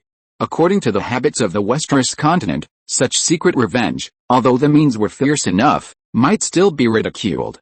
Mocking the Crab family for not daring to show their flags, being too cowardly, and damaging their honor. The rules of the game here sometimes make Green very troubled. After a while, Green's brows stretched, and he could learn from Tywin Lannister. Green first personally selected a group of people from the Clever tribe, and arranged for several people with beautiful singing voices in the territory to go with him. Green, who had just finished lunch with Lyanna, was still very busy. After discussing with Steward Herschel and Steward Suranna, he arranged for Suranna's eldest son Leighton to take a group of people to set off to King's Landing first. The task of the reserve steward Leighton was to buy a manor outside King's Landing. Steward Herschel had asked the itinerant merchants in advance about the price of the manor outside King's Landing, and the price was generally 80 to 200 gold dragons. The poor Lord Green, with a heartache, allocated 300 gold dragons to Leighton. The core of Green's order was that the location of the manor should be as close to King's Landing as possible, and the larger the area, the better. The number of gold dragons was limited, and Leighton would be under a lot of pressure. The Clever manor located outside King's Landing in the future was prepared for Green to station troops. In his original memory, he had never left the territory. Green didn't know how many guards the manor outside King's Landing could have, and how many guards should not exceed to avoid offending the sensitive nerves of the Red Castle. According to Green's idea, within the tolerance limit of the Red Castle, the more soldiers stationed in the manor, the better, which would greatly improve Green's sense of security in King's Landing. Mermaid Port, the weather is fine. Green is riding a horse and leading the guards to check around. With the addition of more than 200 free prisoners of war, the first phase of Mermaid Port has been basically completed and has the basic functions of the port.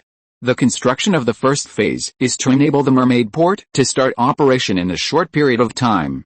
The main building materials are wood, which belongs to the transitional period. The second phase will last for half a year, with stone as the main material, and various shops of the first phase will be replicated on the other side.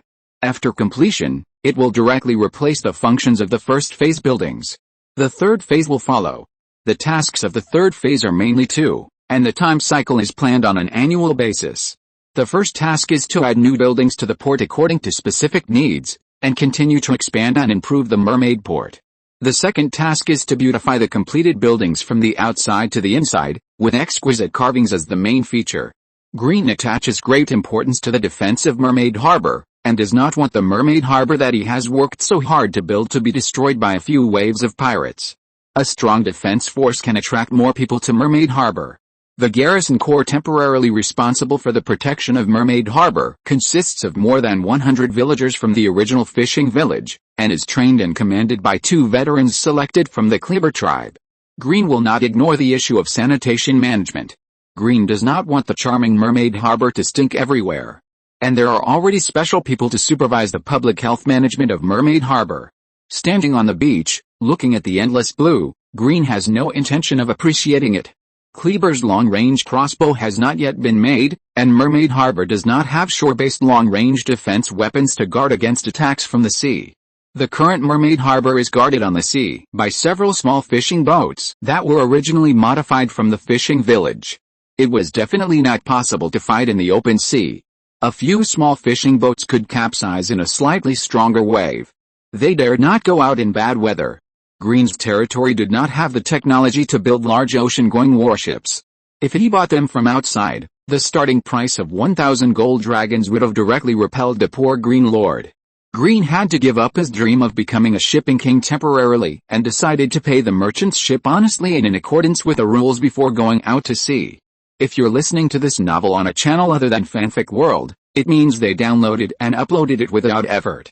We cordially invite you to visit our channel, Mundo Fanfic Novelis. There you'll find the original version of this story and you can explore many other novels of various genres. We're waiting for you to immerse yourself in a world of incredible novels. Chapter 15 The Power of the King. For this eastward march, the soldiers of the Kleber territory almost came out in full force.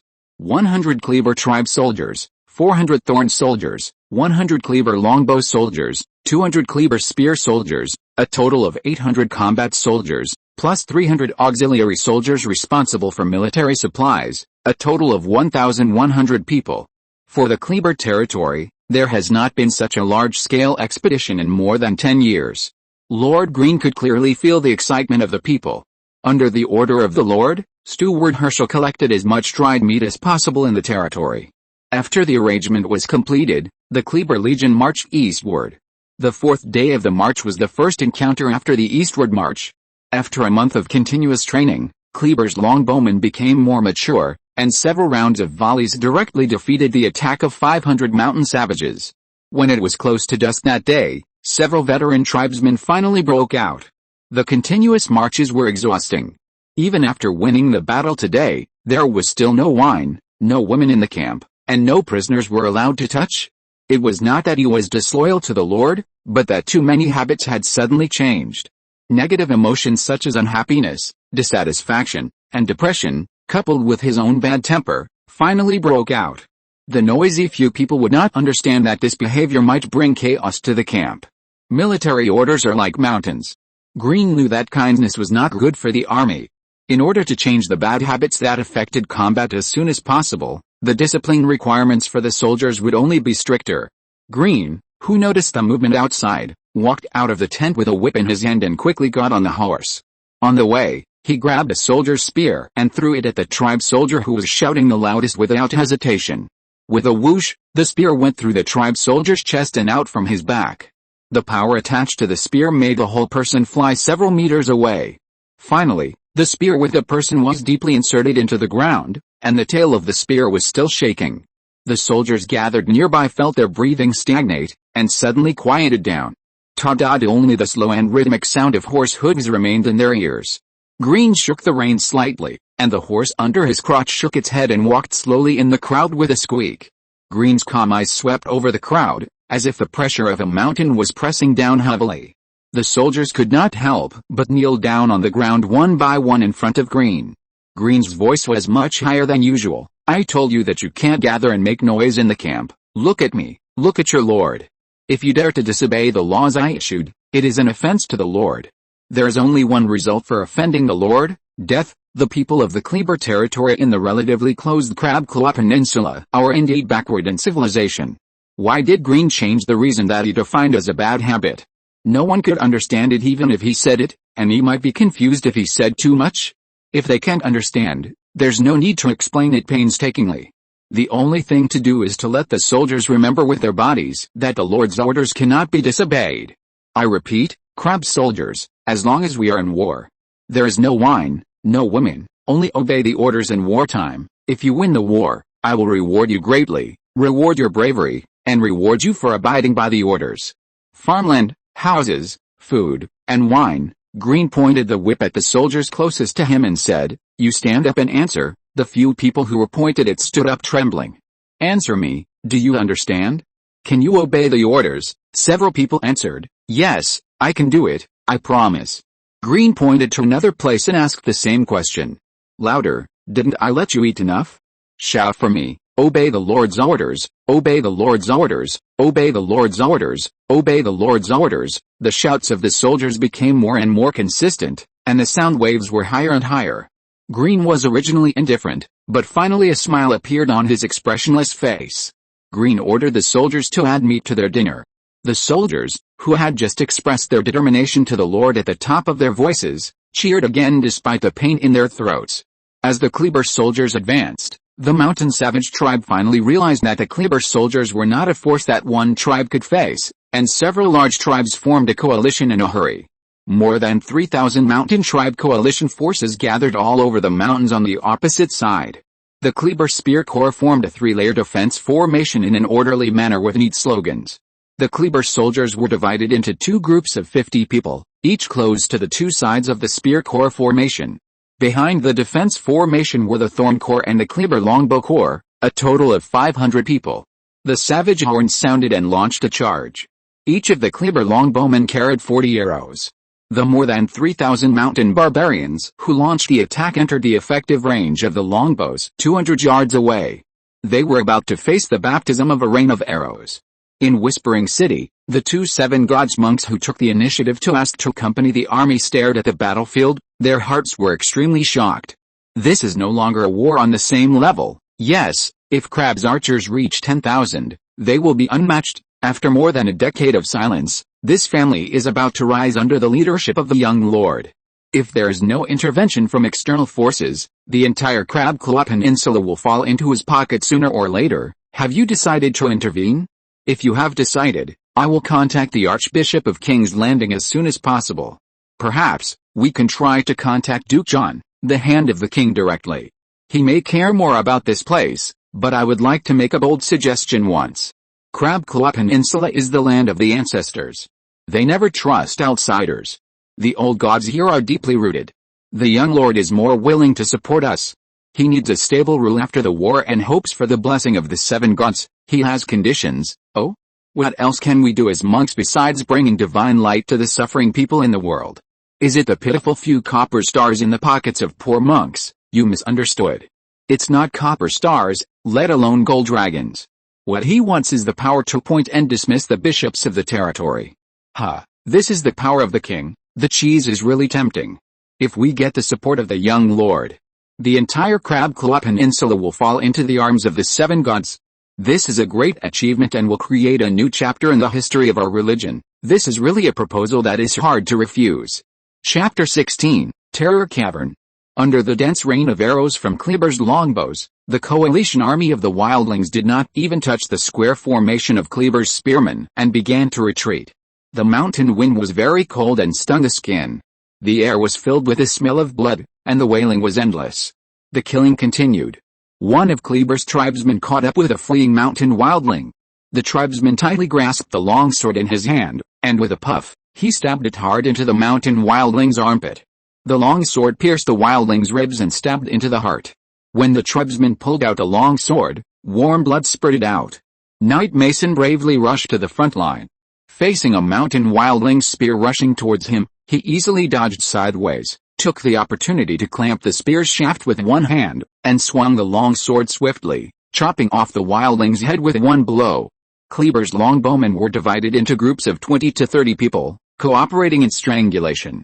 The pursuit of the wildlings seemed to be a one-sided massacre. After the battle, heavy rain suddenly came. Green's tent. Green, who was rarely relaxed, was communicating with the commanders. The atmosphere in the tent was harmonious. Knight Pell, who was soaked by the heavy rain, hurried into Green's tent. Pell, who was always calm, had a trace of anxiety on his face. Per stood in front of Green and bowed. "Good day, my lord." Green's eyes moved and his brows twisted slightly. "Loyal Sir Per, you have worked hard all the way. Is there any urgent military information?" Green's steady voice soothed Per's anxious mood. "Yes, sir." Terror Cave Castle suddenly took action. Terror Cave Castle contacted the friendly wild tribe. They have at least 10,000 people. This is a declaration of war. Green took the declaration of war handed by Per with interest and glanced at it. His tone was mocking. "Hey, the Brun family of Terror Cave Castle?" The Crab Claw family broke the tranquility of the Crab Claw Peninsula. The Crab Claw Peninsula, which belongs to the king's territory, is indeed a lawless place. If there is a conflict of interest between the nobles, they will fight if they want to, and no one will think of the Red Castle. According to the laws of the kingdom, the nobles of the king's territory cannot conquer each other without the order of the Red Castle. Green stood up and walked to the table covered with a large map. Everyone gathered around him, and the atmosphere suddenly became tense. Everyone didn't wait too long. They stared at Green on the map and pointed at a place. Here, Crescent Valley. We will crush them here. Crescent Valley is located about 20 miles northeast of the camp where Green was stationed at the time. The exit and entrance of Crescent Valley are about 100 meters wide. The valley is relatively spacious and steep on both sides. The entire valley is shaped like a crescent, and the Crab Claw Peninsula people with profound cultural achievements named it Crescent Valley. Green pointed to a flat place some distance away from the entrance of Crescent Valley and said, Send someone to reply to the Braun family. Cleaver will take the battle, and we will decide the outcome here." According to the information provided by the distance between the battle site chosen by Green and the location of the two sides is relatively fair, and Green is not worried that they will not accept it. There are also places with similar terrain to Crescent Valley nearby, and Green just chose a place that is easy for Terror Cave Castle to accept. If Terror Cave Castle insists on rejecting all the places chosen by Green, Green will directly give up the field battle, strengthen the defense of the camp on the spot, and rely on fortifications to fight a defensive battle. The enemy had 10,000 men, while Kleber had less than 1,000 men. If the news got out, it would not affect the family's honor. Moreover, Kleber had taken the initiative to arrange a field battle, and the location he chose had fully respected the tradition of the Crab Claw Peninsula. As Green expected, after the coalition forces of Terror Cave Castle and the wildlings confirmed the location, they readily agreed. The location of the decisive battle was very reasonable and in line with the tradition of the Crab Claw Peninsula. No one suspected that there would be any conspiracy.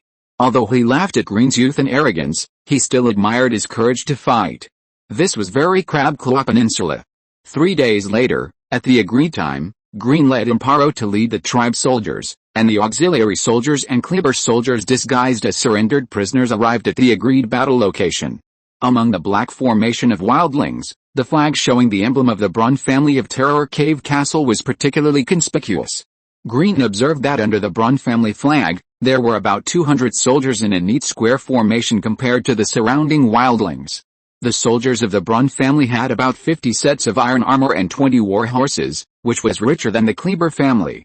On Crab's side, Green and Emperor were riding war horses, along with several of Green's guards. The poor Lord Green sighed as he looked at the Braun family's phalanx. The armor and war horses needed for the trip to King's Landing were almost enough, so there was no need to spend extra money, saving a lot of gold dragons. Sure enough, force is better than hard work. Green suddenly understood that the Ironborn probably understood this motto in a similar situation as him. Emperor also observed and said, "Lord Green, they have about 50 horses in total. It's a pity that Rena can't ride and shoot. If there is one more person, it will be easier to shoot them down." Green seemed to be in a good mood. With a smile on his face, "I will send 2 cavalry guards to follow you. Remember to keep a safe distance. Our primary target is the cavalry that rushes up." No one knew what Green was thinking. No one would think that Green's mood suddenly improved because of the Braun family's equipment. At most, everyone would think that the warlike lord was excited about the upcoming battle. Emperor said solemnly, "I understand, sir. Please rest assured." Green reached out and patted Emperor's arm. "Well, I have always believed in you. It's time for you to have a pair of plate armor." Emperor, who had a linear mindset, immediately understood the meaning of Green's words, and together with Green, focused his eyes on the Braun family's formation. Valley, Seagull Town. Chapter 17. Listening to Whispers in the Crypt. Valley, Seagull Town. Night is about to fall. The largest square near the port of Seagull Town lit a bonfire earlier than usual. Many singers gathered here, singing a song with an unfamiliar tune together. The scale of the chorus has never been seen before. The rippling singing almost encompasses the entire port area, and the crowd attracted by the singing is gathering more and more. Some people began to ask the name of the unfamiliar song. It turned out that the song was called "Listen to the Whisper of the Crypt," which is said to come from the Crab Claw Peninsula across the strait in the south. As the night deepened, the crowd finally began to disperse with reluctance, but the singing seemed to still float in their ears. Suddenly, bursts of exclamations broke out in the crowd. In a place in the west of Seagull Town, a raging fire rose to the sky, illuminating half of the sky. The next day, everyone in Seagull Town knew that it was the merchant's Washour Mika's manor that caught fire, and no one survived in the entire manor. Crab Claw Peninsula, the battlefield of Kleber's old land. Roar! Roar! Roar! Roar! Roar! Roar! Roar! Roar! Roar! Shouting slogans in unison, the wildlings, under the command of the Brun family of Terror Cave Castle, began to slowly advance towards Green's phalanx. When they were 200 yards away, Green raised his bow and arrow, and with a whoosh, a knight fell off his horse. Emperor urged his horse to move back and forth in front of the formation, shouting, "Hold on! Hold on! Wait for orders." Green shot the second arrow, and another knight fell from his horse to the ground and merged into the advancing formation. After Green shot 5 knights in a row, the enemy knights got off their horses and led their horses to merge into the formation. At this time, the two sides were more than 200 yards apart. After Green shot down the flag bearer holding the Brun family flag again, he nodded slightly to Emperor. "Retreat, retreat, retreat." Impero followed the order, and under the leadership of the Kleber soldiers, the soldiers turned around one after another, and the direction of retreat was naturally the entrance of Crescent Valley. Green's changes immediately attracted the attention of the enemy, and they all accelerated their advance. Everything was being carried out according to Green's customized plan. Just as Green was about to urge his horse under his crotch to join the escape team, a small accident did occur. A round figure like a meatball suddenly joined the battlefield, holding a round shield and holding a warhammer high, and launched a running charge towards the Brun family and the wildling army. The enemy found that Green and his men were trying to escape, and in order to chase them, their formation had been greatly disrupted. The charging meatball soon collided with some of the fastest enemies. The fat body of the meatball knocked 2 people away with a shield, and the raised warhammer smashed the head of the nearest wildling. The meatball did not stop, and swung the hammer again, fiercely prying open the head of another wildling. Contrary to his fat body, Meatball was very agile. His shield blocked all attacks and his warhammer easily smashed heads one after another. Meatball seemed to have the instinct of a wild animal. After killing several people in a row, he felt something was wrong. During the interval of the battle, he looked in the direction of Green. Where are the people? Why is there only one knight left? Why do I remember there were a large group of them? Am I wrong? Meatball finally panicked. No matter how brave he was, he couldn't kill them all. Meatball began to retreat consciously. Green temporarily determined that the strange fierce man who suddenly rushed into the battlefield was a friend, not an enemy. Green urged his horse to run forward, and shot rapidly while moving. The wild men near the strange fierce man were shot down one after another. Green targeted a knight who was urging his horse to speed up towards the strange fierce man, shot him off the horse with an arrow, and shouted, "Get on the horse!" The fierce man heard Green's voice, and directly knocked the enemy away with his shield, ran to the side of the warhorse without an owner, and jumped up with his fat body. Green continued to shoot to cover. The fierce man urged his warhorse, approached Green and said in a silly voice, "Lord Green, your reputation is well known, I admire you." I forgot the words. "I heard about the conscription order from Kleber's old land. I hope to serve you, but I am a bastard. I dare not meet you directly. I found out about the battlefield here. I want to perform well first and get your appreciation. Is this a wild general taking the initiative to surrender?" Green urged his warhorse to retreat, and shouted, "Stranger, please tell me your name." "Oh, sorry, excuse me, my name is Montanwishu." As the warhorse ran, Montanwishu's belly like a big watermelon trembled up and down, like flowing water. Green's lips slightly raised. "Welcome, my warrior." Hearing Green's affirmative answer, Montanwishu's honest voice actually had a hint of crying. "You are so kind. I sincerely thank you. I swear to fight for you forever." I forgot the words again. I will try to eat less, my warrior. You are full. Eat as much as you want." Montanwishu turned his head and looked at Green's profile, stunned. Montanwishu came back to his senses, raised his head slightly, and smiled foolishly under his firm eyes. "Today's weather is really good." Lord Green's first Q General Montanwishu appears. Found that the weapons and equipment thrown on the ground by the Kleber soldiers were increasing. The Bryn family and the wild people shouted and cursed, and entered the Crescent Valley one after another. When all the enemies entered the Crescent Valley, they encountered a fierce fire that suddenly broke out in front and behind. Surrounded by the ruthless flames, screams and wails seemed to rush out of the Crescent Valley. Although Green tried his best to prepare, the time was not enough, and the heavy rain a few days ago still affected the fire. More than 3,000 people stayed in Crescent Valley forever. The remaining enemies finally rushed out of the valley, but they had lost all their strength, and most of them became Green's prisoners. 5 days later, near the Terror Cave Fort. Damn it. Green, sitting on his warhorse, looked at the Terror Cave Fort that seemed to be towering into the sky, and was speechless for a long time. Chapter 18, Semi-Military Farm. Bernard Brune of Dreadhole Castle was a squire of Earl Ellen Stockyorth, who had served as the hand of the King of Aegon I during the Battle of Ruby Shoal in the War of the Usurper. The Crab Claw and Brune families of Crab Claw Peninsula fought side by side for Prince Rhaegar Targaryen. They were all model loyal subjects of the Dragon family, and the most trusted among the trusted. The new Baratheon dynasty was in a miserable state, the most miserable among the miserable. Located on a towering cliff, the thick gate of Dreadhole Castle, which was estimated to be more than 40 meters high, was closed, and Green decisively gave up the plan to storm and occupy it. Relying on conventional siege methods to capture a well-defended castle, Green felt that the cost was too high.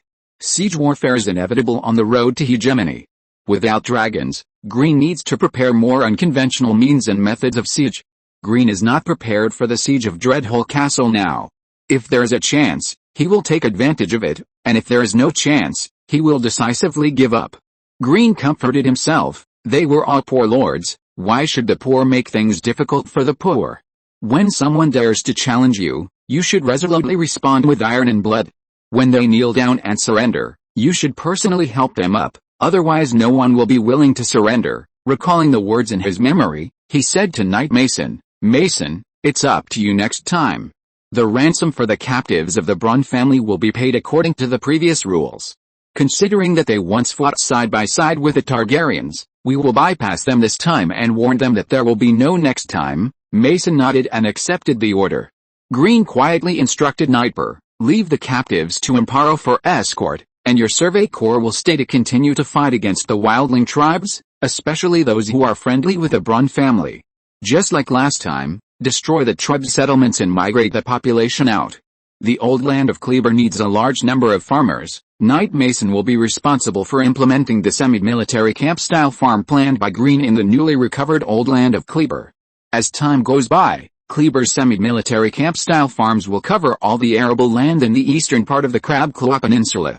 "Yes, my lord," Green nodded and continued, "the main combat power of the savage tribe near Kleber's old land has been defeated by us, and there will be no fierce resistance, but I still ask you to be cautious in every battle. If you meet a good hunter, absorb him into the survey corps, recruit soldiers while fighting the savages.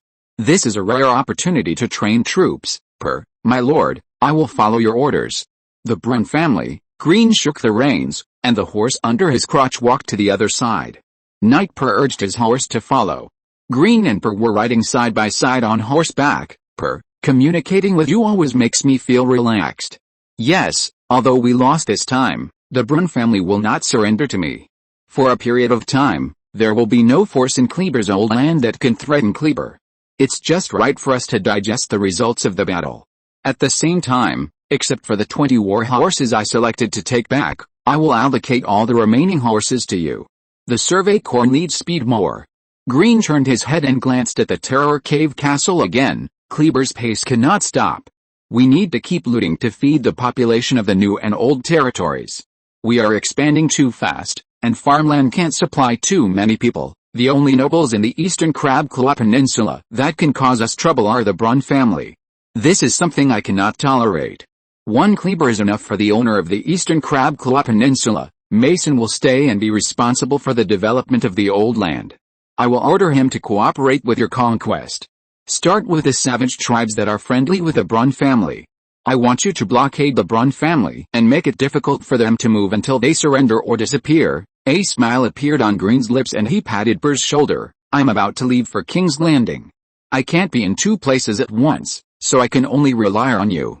Fortunately, you are here. I have always been most confident in your loyalty and ability, Nightper, for the glory of Crab." Per's brows were solemn.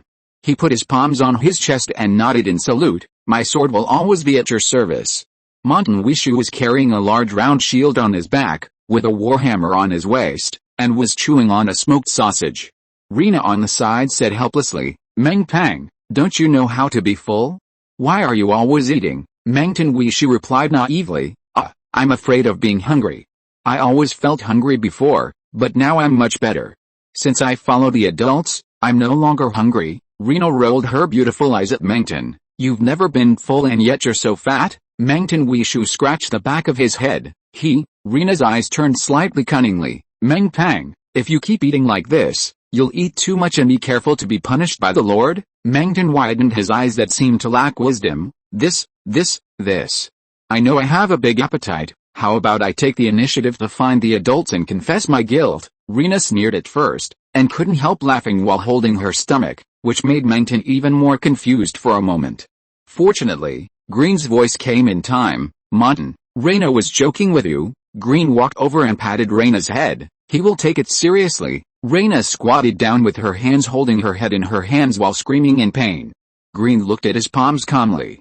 Montan suddenly complained loudly, My lord. Rena is not in pain. She is pretending. I saw it.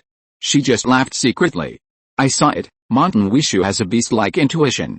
On the first day of joining Green's camp, he felt that military regulations were closely related to his future. For Montan Wishu, Green was the first person who did not dislike his big appetite and would not let him go hungry. Montan Wishu chewed the food in his mouth non-stop, and worked hard to memorize it with his not-so-smart brain. Just now, he was just scared by the cunning Rena for a while. Later, Montan Wishu finally reacted and realized that eating too much did not violate military regulations, so he naturally had to retaliate. Montan Wishu jumped up and down to expose ruthlessly, and his big belly seemed to be undulating like a wave of flesh. How did this guy become smarter? Rena said miserably, Lord Green, I beg for forgiveness. Montan scratched his head. Did he take revenge too much? Green waved his hand helplessly. Go, get Montan some more food, he will forgive you immediately. King's Landing, a corridor of the Red Castle. Tyrion Lannister sat on the marble railing beside the corridor, his short legs swaying. Tyrion held the wine glass in his hand as if he never let it go, his face red from the alcohol. Brother, think about something happy. You worry too much? Sometimes I doubt that your love for your sister is abnormal. Jaime Lannister was still worried and looked in the direction of Cersei's room again. He sighed and sat on the railing. Anger still remained on his handsome face. King Robert has forgotten what honor is. I can't remember how many times he has been violent to Cersei. Tyrion moved his butt closer to Jaime and patted Jaime's arm. You have to understand why I stopped you. If you get involved, the result will only be worse. Jaime rubbed his face with both hands helplessly. Tyrion, you are always smart and rational. Tyrion's eyes were deep, and his tone was rare and serious. Sister always thinks she is the eldest son of Lord Tywin, but in fact she is far from it. Apart from anything else, father has always been as ruthless and calm as a glacier, while Cersei's emotions are like wildfire. Our king and queen are like two balls of fire, and they will burn even more fiercely if they touch each other. Jaime sighed deeply again. I just want Cersei to live happily. Chapter 19, The General's Posture. Tyrion said with a smile, brother, you are just wishing for something. How can a Lannister wish for such ridiculous happiness? What we want in our whole life is unlimited power. Tyrion's tone changed as he spoke, full of sarcasm. Jaime shrugged bitterly. The two Lannister brothers were distracted and stopped talking. After a long while, Queen Cersei's maid came over and bowed. Sir Jaime, Her Majesty invites you to come over. Tyrion interrupted. Didn't my weak sister at this moment call me her favorite brother? Well, your expression tells me that I didn't receive an invitation. Tyrion jumped down from the guardrail, straightened his clothes, and took a step. Sister, seeing me at this time will only make you feel worse. Let's go. Brother who hopes that sister can be happy. After that, Tyrion turned his back to Jaime, raised his right hand and shook it backwards, and walked away without stopping. Jaime stared at the small back, felt Tyrion's loneliness, and opened his mouth. Jaime knows that Tyrion has a kind heart. Cersei never hides her dislike for Tyrion, but Tyrion has never really hated Cersei because of this. On the contrary, Tyrion has always been craving for family affection. Every time Cersei is in trouble, Tyrion's little figure always appears nearby where Cersei can't see him, but never gets close. Jaime likes his brother very much, but Cersei, the favorite, has hated Tyrion since she was a child. Jaime tried, but failed. Now Jaime only hopes that the relationship between Cersei and Tyrion will not get worse in the future for his own sake. Red Keep, Queen's bedroom. Cersei, sitting in front of the dressing table, seemed not to care at all that the scars on her face were seen by others. She raised her chin slightly, curled her lips and smiled, but her tone was cold. Jaime, I want you to kill Robert. Jaime was startled and put his hands on Cersei's weak shoulders. Cersei, I understand your anger, but we can't be impulsive. Robert is the king, I am the king's steward, and, Cersei pushed Jaime away angrily, as if she had heard something particularly ridiculous. Jaime, the Kingslayer, are you talking to me about the duties of the king's steward? When Jaime heard the word Kingslayer, his palms clenched slightly, and a flash of anger passed by. Jaime suppressed his anger and whispered, Cersei, you can't be impulsive. Robert is not so easy to kill. If you are not careful, it will bring disaster to the Lannisters. Father will not let us go. Jaime mentioned Lannister, which made Cersei calm down for a while. The look from the old line Tywin Lannister brought back memories that made her dare not even breathe. Since becoming the queen, she thought that the memories had faded away, but now she found that they were still so vivid and horribly clear. Jaime walked behind Cersei and hugged her gently. Cersei, who was still angry, was not happy for Jaime to touch her. She tried a few times, but when she couldn't get away, she let Jaime hold her. Jaime felt Cersei's warmth, and he was willing to tolerate everything about her. Cersei's beautiful eyes trembled slightly, but what came to her mind was Baron Greencrab, who was far away in the Crab Claw Peninsula. She felt that it was time to master a sword that belonged to her, not controlled by Lannister or anyone else, but a sword that truly belonged to her. According to the information provided by Mr. Picel, this little baron was very good at fighting and defeated 20,000 people with only 1,000 people. A sharp enough sword. Whispering City, Lord Study. Green took a big sip of the sour red wine that he actually missed a little. Green frowned, it still didn't taste good. After returning to the Whispering City, Green seemed to be in a good mood. So, Mr. Al, did you tell Mr. City that we defeated 20,000 people with 1,000 men? Mr. Al grinned, revealing his few remaining teeth. I originally wanted to write that we defeated 30,000 people, but I was worried that the old guys would get sick, so I changed the number a bit. Hoo. Green smiled. Respected Mr. Al, thank you sincerely for your continued support. Mr. Al stood up tremblingly and nodded to Green. My Lord Baron, you are right. Learning to show your strength is also one of the important strategies. Since you are entering the Red Castle, it is equivalent to joining the Game of Thrones. Being unknown brings not only contempt, but also silent death. I just want to tell the big guys in advance through Mr. City that Lord Randall Tarly is not the only one who can fight. Your kindness is because you are worried that the City of Scholars may hold me responsible in the future and affect my reputation, but I am already very old. I just want to do my best for you while I can still move.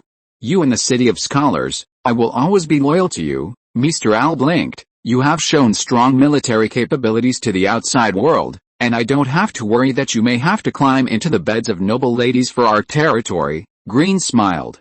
Whispering City, Blacksmith Workshop. Montan stretched out his arms, with his big belly, and let the craftsman measure the size.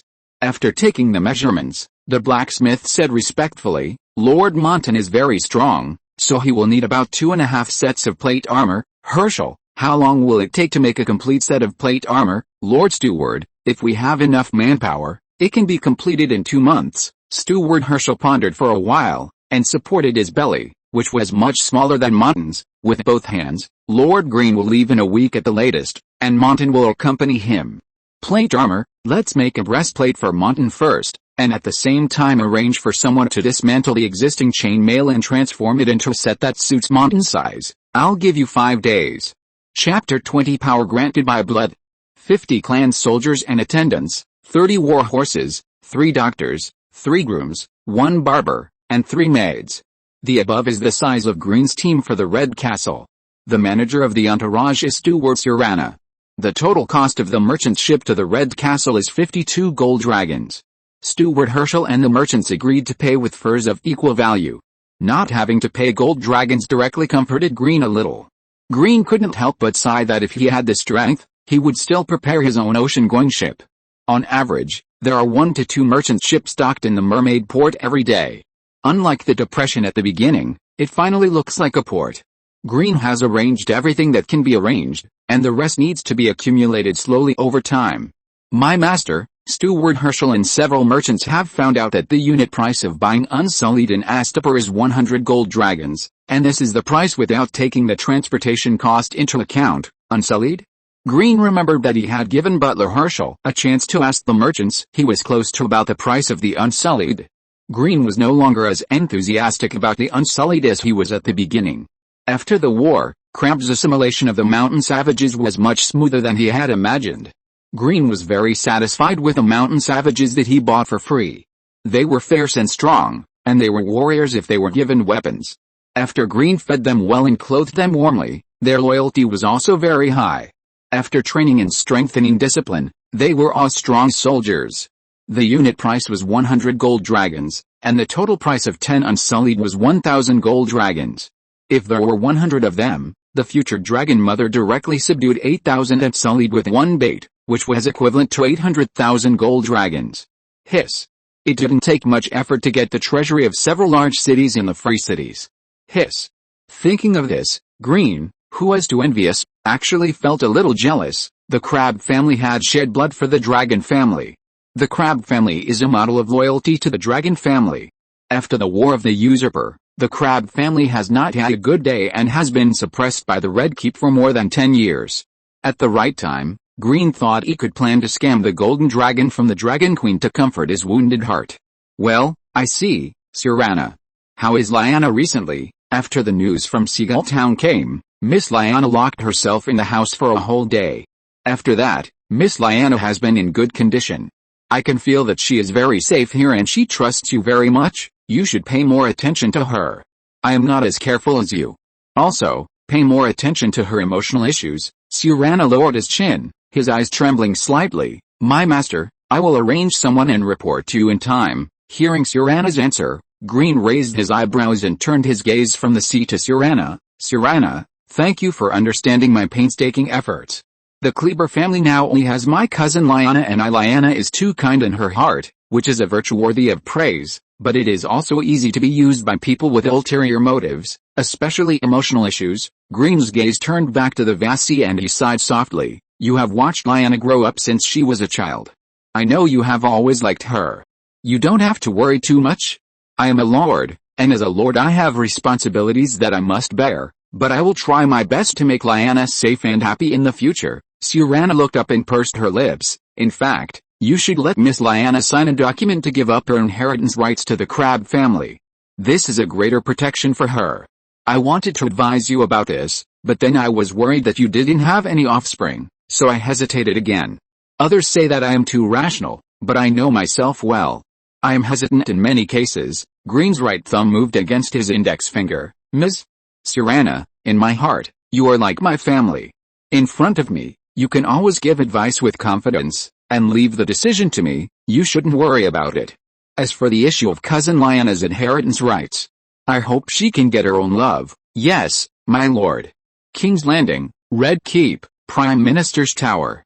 Peter Baelish leaned on the balcony railing, staring at the distant view with a deep gaze. Earl Sheepshit, half-wild noble, the same existence that is ridiculed, but, After the normal notification of the Minster Tower, the reputation of Baron Green Crabble spread quickly in the long peaceful Westeros continent. As a fresh hot spot, a lot of information about Green gathered on Peter's desk. With the blessing of their ancestors, when the Crabble family reappeared in the old Crabble land with powerful strength, although it had been more than 10 years, they were able to easily regain their power, as if it was what people wanted. It's really enviable, the deep-rooted ruling power brought by bloodline. It's really unpleasant, the bloodline that represents power. The traditional power of respecting bloodline is so stubborn that even the uncivilized wild people are deeply affected. Compared with noble bloodline, ability has become a foil. Therefore, only chaos is the latter. Peter Baelish's eyes became deeper. Lord Peter, it's really strange. I can smell some kind of anger from you. Varys, who had a bald head without any hair, a loose brown-red silk robe on his wide body, clasped his hands together. Peter calmly withdrew his gaze, and his pair of gray-green eyes turned to him. Varys smiled reservedly and nodded. Peter Baelish raised his mouth elegantly. Lord Intelligence Manager, is it because of your duty that you are always full of curiosity? But I have to tell you that your nose failed this time. Varys' smile did not diminish. Lord Peter, since I met you, I can always read from you calm elegance and outstanding wisdom. The slightest changes and you can attract my attention. The elegant Peter admitted that he hated the octopus spider more and more. Petyr warned himself that he must be cautious in his actions and always remember that the little bird is staring at him. No matter what he thought in his heart, Petyr Baelish still maintained a decent smile. "You are indeed the sweetest tongue in King's Landing. Every time I talk to you, I feel happy physically and mentally." Varys nodded again. "It is Lord Petyr's demeanor that exudes sweetness, and I just benefited from your kindness." Petyr spread his hands, not interested in continuing to discuss the issue of tongue with Varys. His gray-green eyes moved silently and changed the subject. "Our noble queen, I heard that she was suddenly in a good mood. Normally, she would be unhappy for many days." Varys moved to Petyr's side and also looked into the distance. "Her Majesty the Queen has retained a pure girl's heart. When she gets something she likes, she will naturally forget the sadness for a while." Petyr's voice was hoarse and full of magnetism. "Something you like. Lord Varys, you have something to say. I almost forgot that this book has been signed. Please vote for it. Thanks Ing." Chapter 21 Arrival at King's Landing.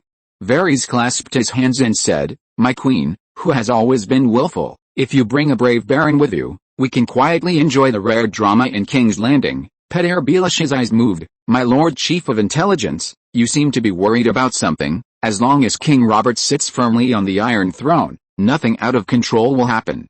Therefore, I sleep well every day." The premise in your words makes me terrified.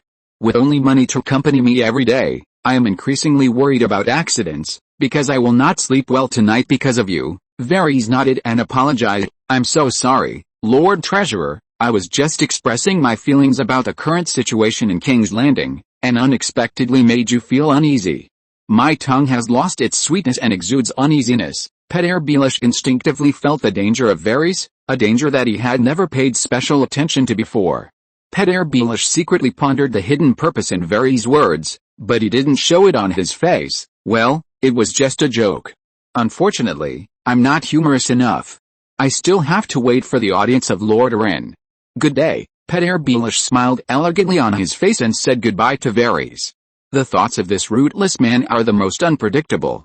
Today is definitely not a coincidence. Petyr Baelish has decided to increase his defense against Varys. Varys stared at Petyr's back quietly, and the smile on his face gradually disappeared. Dang dang dang dang dang dang dang dang. Green stood at the bow and looked at the majestic King's Landing and the towering red castle, and the melody of his previous life emerged in his mind.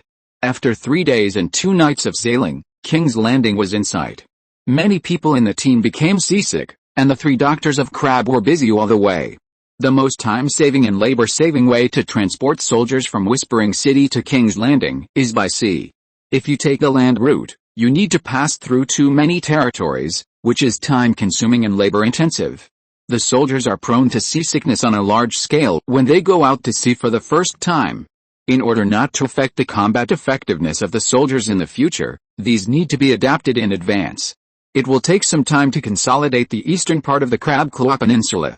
After that, Green's plan is to go west and control the western part of the Crab Claw Peninsula with the power of Raven's Roost.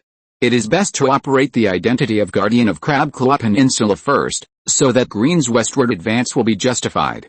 The merchant ship that Green took entered the Blackwater River from Blackwater Bay and docked at the Vizzy Linman. Locals like to call it Mudgate Dock. The people who were busy on the dock suddenly felt a tingling discomfort, which made them stop their work. This feeling was not unfamiliar. It was the momentum formed by years of blood and fire. They had seen many similar people, but this time the feeling was deeper. Everyone moved their eyes to the same direction. Everyone found a group of guards wearing bright silver plate armor and as tall and strong as iron towers, surrounding a young man. The young man was tall and thin, wearing a blue robe with swamp marigolds embroidered on the left chest, and a pair of deerskin boots under his white pants. The young man had outstanding looks. Handsome but not feminine, but a calmness that did not match his age. The group of people who had been working at the King's Landing docks for many years had long trained their eyes and moved aside to make room for Green and the others. Suranna's eldest son, Leighton, finally waited for Green and his party. "Good day, my master." Green endured the mixed smells on the dock and frowned slightly. "Is the place to stay in King's Landing ready?" "It's ready. I just finished dealing with Crab Manor and I just received a letter from Butler Herschel. My master, it was decided yesterday and has been packed. The house is located near Hook Harbor. I will lead the way for you now." Green rode on the horse brought by Monton, and the tribesmen also rode on their own horses and surrounded Green. King's Landing, Hook Harbor, Green's temporary rental house. After taking a hot bath, Green felt much better. Suranna took Green's towel. "Only 20 guards are left for you, we are not here to fight." Green sat on the bench and took a breath, then said, "I found a lot of eyes staring at us on the way, this is enough. Leave the guards to Monton and Forey, you take the rest of the people to the manor outside the city to settle down." Suranna folded the towel. "In addition to the 2 maids, leave a doctor, always prevent accidents." Green nodded. "Well, you are always very careful, Suranna. I have asked Leighton to deliver the letter to meet Her Majesty the Queen, and the address here is left on it. While waiting, you can have a good rest and get rid of the fatigue of the journey. Leave Leighton here, I can rest assured that he will manage this house."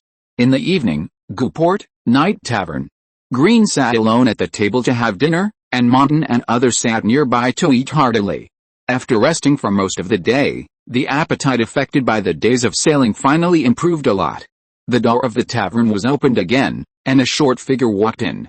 Green was in a position that could see the direction of the door. Tyrion Lannister's features were obvious enough, and Green recognized him at a glance. Green did not show any strangeness and continued to eat. The roast beef in this restaurant tasted really good. Tyrion Lannister pulled the bell at the door of the tavern. Ding-ling-ling. The sound of the bell attracted everyone's attention, and Green followed the crowd and moved his eyes to Tyrion Lannister. Tyrion Lannister said loudly, "Everyone, I have to remind you that today is your lucky day. I will pay for all your food and drinks tonight. If you're listening to this novel on a channel other than Fanfic World, it means they downloaded and uploaded it without effort. We cordially invite you to visit our channel, Mundo Fanfic Novelis. There you'll find the original version of this story and you can explore many other novels of various genres. We're waiting for you to immerse yourself in a world of incredible novels." Chapter 22: A Heart Yearning for Peace? Green did not expect that he would meet an important plot character on the first day of his arrival in King's Landing. Green thought that there would not be so many coincidences in the world. At this time, the Lannisters were still a loving family. Was Tyrion trying to find out for Cersei in advance? Tyrion Lannister's speech at the invitation of the whole audience was exchanged for loud cheers from everyone in the tavern. Tyrion's entourage threw a bag full of gold dragons into the arms of the tavern owner. In Green's sight, Tyrion faced the loud thanks of everyone, straightened his waist and responded reservedly. It is now September 297 of the Westeros calendar. The flower girl Daenerys should be living with her brother in the house of Illyrio Mopatis, the governor of Pentos on the Essos continent. Tyrion, the future queen's hand, is now spending money like water on the Westeros continent, just enjoying it to the fullest. Life is wonderful enough. Tyrion hopped and sat on the chair opposite Green's table. Tyrion's squire took 2 empty wine glasses and placed them in front of Green and Tyrion respectively, and then picked up the wine pot and filled them with wine. Tyrion raised the wine glass and gestured to Green, took a sip, and said with emotion, "Summer red produced in Dorne, rich in fruity aroma, sweet taste. It is my favorite." Tyrion grinned and continued, "Every sip is like tasting the fragrance of a young girl, with endless aftertaste." Green smiled. Green put his palm on his chest and nodded. "Good night, Lord Tyrion Lannister." Tyrion leaned back in the chair, holding the wine glass in his hand. "Has my reputation resounded throughout the peninsula? I am deeply honored by surprise." Green raised the glass and tasted the summer red. This time he didn't frown, it tasted good. "In my childhood memory, whenever I didn't want to sleep, my mother would always use your reputation to scare me. You were the shadow of my childhood. When I grew up, I learned that it was a white lie told by my mother. So, it's not surprising that I recognize you." "Aha, that must be a tragic memory." Green smiled, as if sighing. "My hometown is too far away." Tyrion reached out and grabbed the barbecue on the plate, put it in his mouth and chewed it, and suddenly said, "Aren't you worried about the hand of the king?" Green shook his head. "The big guys won't pay special attention to a small guy." Tyrion raised his glass again to indicate, "When I was your age, I often dreamed of having my own dragon one day." "Are you worried about inheriting the family business?" "My legs are too short and my head is too big. At least this head is suitable for me. With it, I know very well what I can and cannot do. It is my weapon. Jaime has his sword, King Robert has his war hammer, and I have my head. What about you, little baron?" Tyrion's last tone was full of contempt. Unexpectedly, Green felt a kind reminder from Tyrion's words. Tyrion lowered his head to drink, raised his eyes and glanced at Green, who was still indifferent. Tyrion put down the glass and stared at Green with interest. Green showed a faint smile on his lips. A heart that yearns for peace? I don't think anyone is willing to stop a heart that yearns for peace. Tyrion was surprised by Green's answer. After a pause, he laughed and said, yes, everyone likes it. Respect peace. After laughing, Tyrion's tone became serious. If I were you, I would make a similar choice. But, young man, I have to remind you that our queen is sometimes willful, not the willful in the generally recognized way. My advice to you is to bring Jaime with you at this time. Only Jaime can persuade our queen. I will remember it, Sir Tyrion. Tyrion's whole body almost lay on the table, staring at Green, and his tone became more serious. So, Baron Green, tell me, are you still a virgin? Sure enough, Green felt that Tyrion was going to show off again. Facing the smiling Tyrion, Green had a complicated expression and shook his head firmly to deny. Tyrion laughed even louder. Green propped up his cheek. How about listening to music in the brothel tonight? The key is to listen to music. The next morning, Hook Harbor, temporary house. Green woke up and rubbed his head. Being drunk is like loving the wrong person. When the alcohol wears off, you wake up. Then Green felt distressed for the Golden Dragon. Tyrion's mind was filled with too many secrets of Westeros, and his eloquence was quite good. Green listened and drank, and unknowingly got drunk. Not satisfied, the two hooked up to listen to music again, and Green threw money everywhere generously.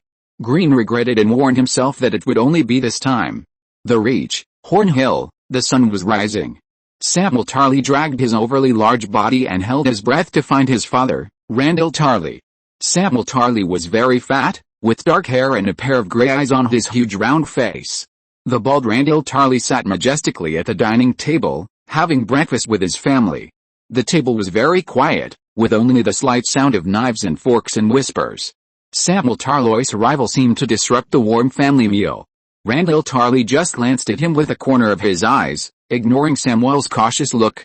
At the whole table, only Randyll Tarly's youngest son and Samwell Tarly's younger brother, Deacon Tarly, greeted Samwell quietly.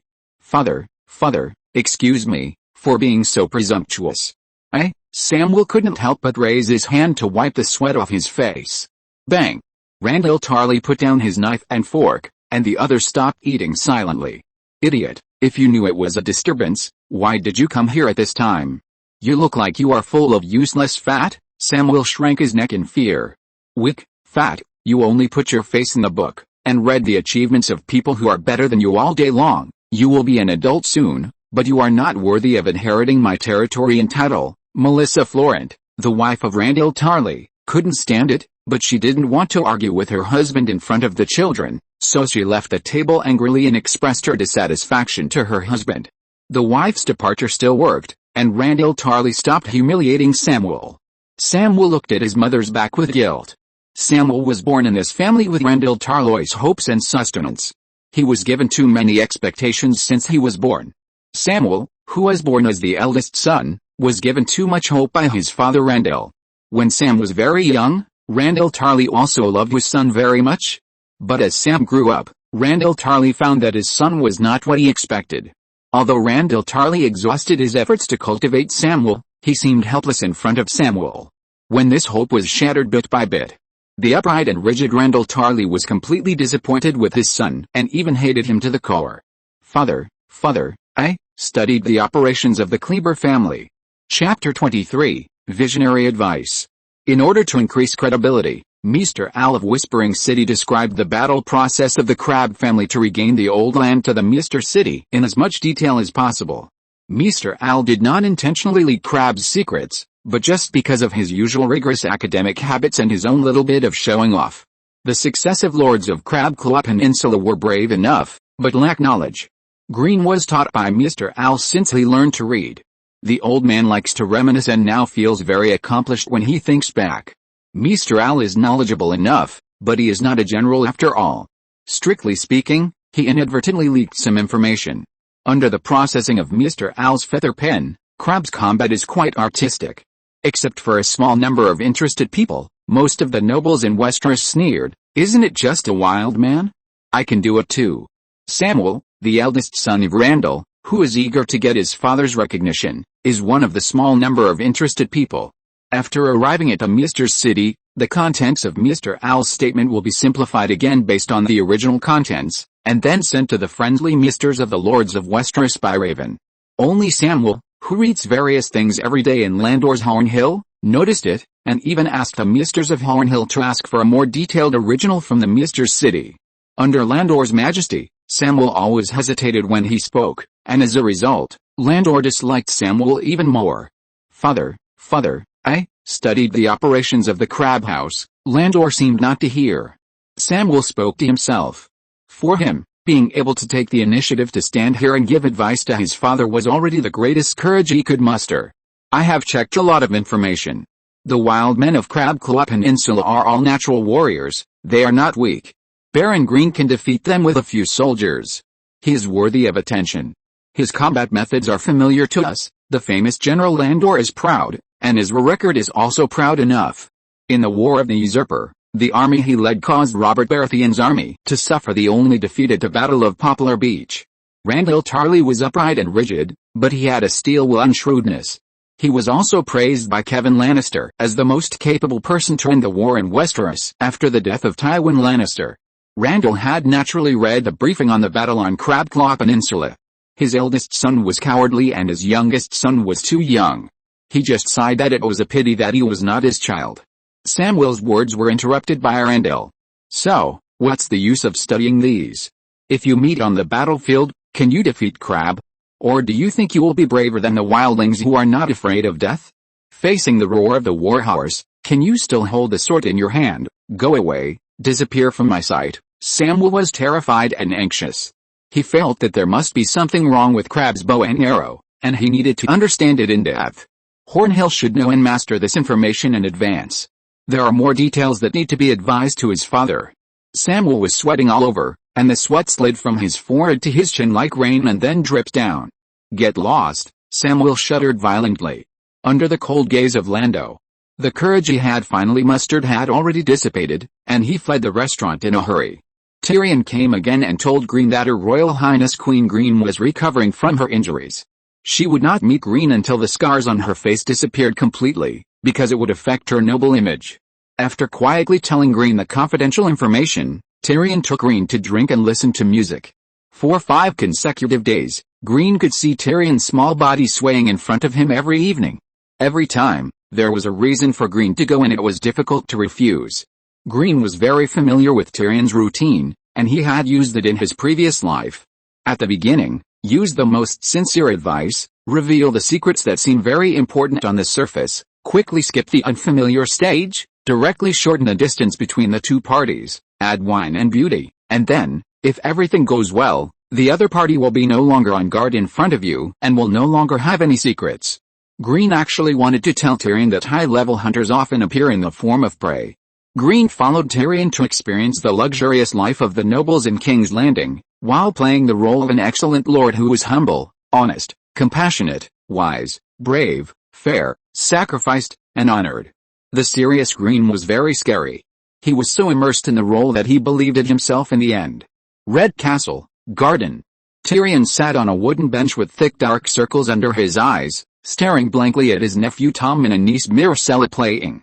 Tyrion stretched out his little hand, caught the apple thrown to him, and with a click, he took a big bite. Jaime looked at Tyrion's condition with amusement, and sat down beside him, looking at Tommen and Myrcella with gentle faces. Tyrion let out a long burp filled with the smell of alcohol. Jaime, I've decided. From tomorrow I will stay away from all fine wine, as the 7 gods testify. Jaime smiled happily. I can't remember how many times you have said the same thing. Well, I'm always forgetful. But I do need to rest for a few days. Do you get along well with the little wildling? Tyrion nodded. At a young age, he is not anxious or restless. Although he lives in a wild land, he is good at learning and thirsty for knowledge. He has desires but is not greedy. What is rare is that he has a kind heart. Jaime leaned comfortably on the back of the bench. Are you evaluating yourself, my dear brother? Tyrion was stunned and grinned. Dear brother, am I so great in your mind? Jaime glanced at Tyrion who was grinning. It seems that you admire that little wildling very much. Tyrion moved his butt closer to Jaime and whispered, if I were Cersei. Tyrion raised his chin. and Jaime's attention shifted to Myrcella. Myrcella can consider the little savage you mentioned as a marriage partner. He is worthy. This is Jaime interrupted angrily. Enough. Tyrion was not frightened by Jaime's sudden shout. Instead, he asked curiously, Jaime, your reaction is too big. You have to believe my judgment after careful consideration. Jaime stood up and walked back and forth a few steps, tightly gripping the hilt of the longsword at his waist. Tyrion, Myrcella is still very young. I don't want you to calculate her into any power struggle. I will definitely keep her away from disputes and keep her happy forever. The sword in my hand will cut off all the dark claws reaching out to her. Tyrion blinked, as if digesting Jaime's current situation. Jaime came back to his senses, his face a little embarrassed, sighed and sat down again, patting Tyrion's shoulder gently. I'm very sorry, I really hate it. I'm too irrational for a marriage for profit. Tyrion, I hope I didn't hurt you. I'm not targeting you. Tyrion shook his head and said in a deep voice, when my father arranged for Cersei to marry Robert, it was the first time I saw you lose your mind, and the first time you argued with your beloved father. I can try to understand your feelings. I also like Myrcella. She has all the beauty I can imagine. I am sincere advice, not for the so-called exchange of interests. I am also Myrcella's uncle, but, I still want to remind you, my dear brother, our last name is Lannister. Lannister, don't think about it anymore, you know I like to joke. Jaime remained silent. Jaime clenched his hands tightly, and his eyebrows couldn't help but frown. Chapter 24, The Queen's Officer. In the Queen's chamber in the Red Keep, the curtains with gold embroidery on a white background moved with a breeze. Cersei Lannister lay in the golden bathtub, her shoulders exposed to the water drops on her collarbone sparkling in the sunlight. Ta-ta-ta. Jaime did not hide his footsteps, and appeared in Cersei's sight calmly.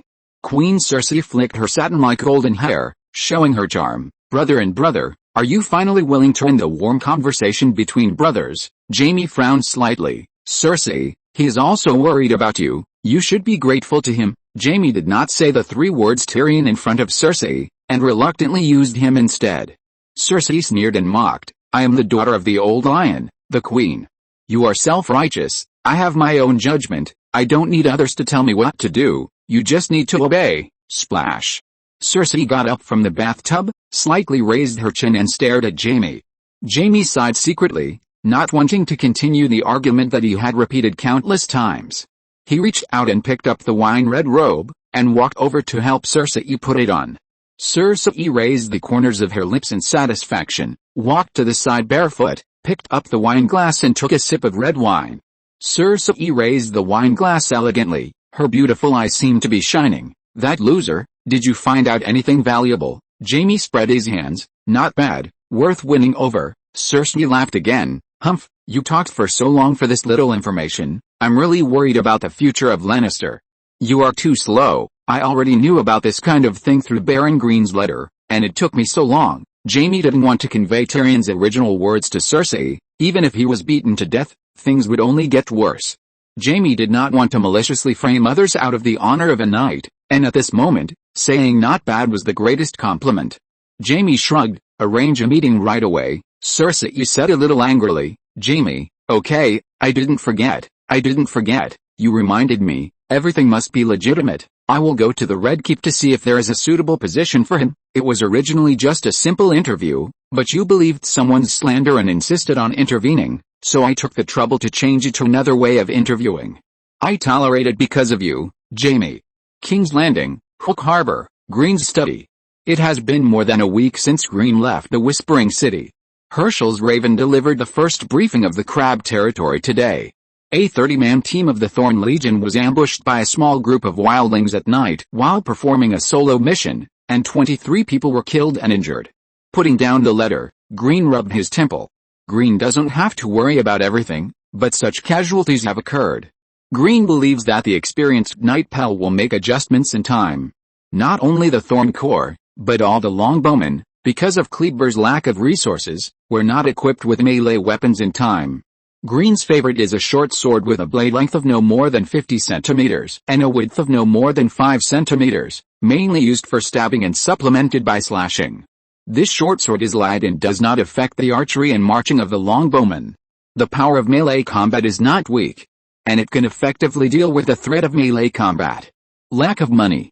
Now Kleber is killing mountain savages on the one hand and absorbing mountain savages on the other hand, and maintaining development by plundering mountain savages. Without other growth points, Kleber's development speed is like a fully drawn longbow, which has reached its limit and is limited and unsustainable. The number of longbowmen is also increasing simultaneously. The income of Mermaid Port is only enough to barely maintain the operation of the port in a short period of time. Relying only on the normal income of the territory, without affecting the equipment of other weapons, it will take at least 2 years to barely equip each longbowman with a short sword. Suranna pushed the door open, saluted towards Green and said, "My master, this was just delivered by someone from the Red Keep. You are appointed as the Queen's affairs officer, and are ordered to take office and obey orders at the Red Keep tomorrow morning, Queen's affairs officer?" For some reason Green thought of eunuchs. With a strange look on his face, Green picked up the appointment letter handed over by Suranna. What specific responsibilities does the Queen's affairs officer have? The appointment letter did not specify, but Green did notice the salary, 200 gold royals a year. Green touched his chin. "Can I get 10 years' salary in advance for emergency? Sorry, I was delayed today by something, so I'll write these first. The outline is getting smoother, and I'll be able to write 2 chapters a day in a few days." Chapter 25. Green is guessing the reason. Free Trade City, Pantis Governor's Mansion. The bright sunshine flows like water, and a few thin white clouds float slowly with the wind. The future dragon mother Daenerys Targaryen kneels in a corner of the bedroom, using her delicate arms to cover her body weakly. After arriving in Pantis, Governor Illyrio Mopedus presented her with a light blue tulle skirt. The tulle skirt is exquisitely made, and it is both beautiful and cool to wear. Daenerys likes Illyrio Mopedus's gift very much. Daenerys' favorite skirt was torn into several pieces by her only relative, her brother Viserys Targaryen, and scattered around. Daenerys' thick silver hair is curly, with a messy softness. A pair of purple eyes contain crystal tears, and are filled with sadness because of the sadness at the moment. Her skin is as white as milk, and Daenerys, who is petite and beautiful, is like an elf. The maid rubbed her still painful belly, stood up with difficulty, and took the blanket to wrap Daenerys with a look of reluctance. Daenerys met the maid's gaze with sad eyes. "Are you okay?" "I'm sorry, I'm scared. I didn't dare to protect you, but you got hurt to protect me." The maid shook her head and comforted, "Your Highness, I'm fine, I'll help you up." Daenerys' brother Viserys Targaryen is the second son of Mad King Aerys II Targaryen and Queen Rhaella Targaryen, and calls himself Viserys Targaryen III. After the War of the Usurper, the Targaryen survivor Viserys fled Westeros with his sister Daenerys, calling himself the King of Westeros. He visited various free trade states and sought assistance from allies while avoiding being hunted down. He was ignored and looked down upon, and was forced to sell even his mother's crown, which earned him the insulting title of Beggar King. After selling his mother's crown, Viserys became more and more irritable. Daenerys missed the boy who told her the story of the 7 kingdoms in her childhood, the Viserys who described the beautiful life after ascending the throne for her. Daenerys hoped that her brother, who was deeply hidden in her memory, could return to her side. The day after receiving the Queen's appointment letter, Green rarely put on bright silver plate armor and a blue cloak embroidered with the family crest. Mondon Weir, who wore chainmail and breastplate, carried a large round shield and a war hammer, was a guard. The gate guards of the Red Castle, several gold cloaks, saw Green's appointment letter and simply asked a few questions before letting Green and Monton pass through. There was no body search, and the weapons did not need to be removed and handed over to the gold cloak guards. Baron Green's psychological evaluation of His Majesty Robert's Red Castle was a place without a sense of crisis. Monton's eyes, which lacked wisdom, were full of curiosity at this time, and he kept looking around. Green was not in a hurry, and slowly moved in the direction pointed by the gold cloak. After walking for a while, a blond man in silver armor and white robes quietly appeared in Green's sight. The blond man was tall and handsome, with a pair of shining green eyes. Green guessed that this person was Jaime Lannister, and he felt a hint of murderous aura when he first appeared, but it disappeared very quickly. Growing up in an environment full of dangers, coupled with the improved physical fitness after crossing, Green keenly captured the fleeting murderous aura on Jaime. Green guessed the reason, and after thinking about it, Green's face looked strange. Green could only think of one answer. Jealous? He wouldn't treat me as a gigolo, would he? The queen who came from afar? Is this the legendary love brain? I make a living by my hard power, there is no need for this. Green thought about it, but his face did not show it. He walked over naturally, touched his chest and saluted. "Good day, Lord White Knight." Jaime leaned on his sword, looked up and down at the handsome Green, and said with pride in his voice, "I am Jaime of the King's Guard." "Little wild man, are you Baron Green Crab?" Green's expression was still calm. "It's me, Lord Jaime." Jaime raised his eyebrows.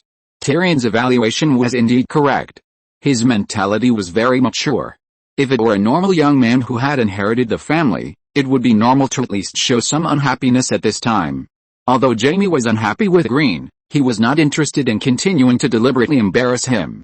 He said in a light voice, "Follow me, little Baron." Green thanked him, gave Montan a look, and took a step. The naive Montan Wishu didn't understand what Green's eyes had just given him, and it was not appropriate to ask at this time. Montan Wishu scratched his head and touched the warhammer at his waist. "Do you want me to smash the head of the arrogant man in front of me?" Green noticed Montan's little move, tilted his head and whispered, "Follow me." "Oh, I thought too much?"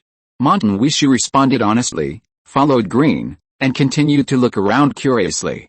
Green naturally quickened his pace and walked shoulder to shoulder with Jaime. "Sir Jaime, excuse me to ask, what does the Queen's Affairs Officer do specifically? Do I know you well?"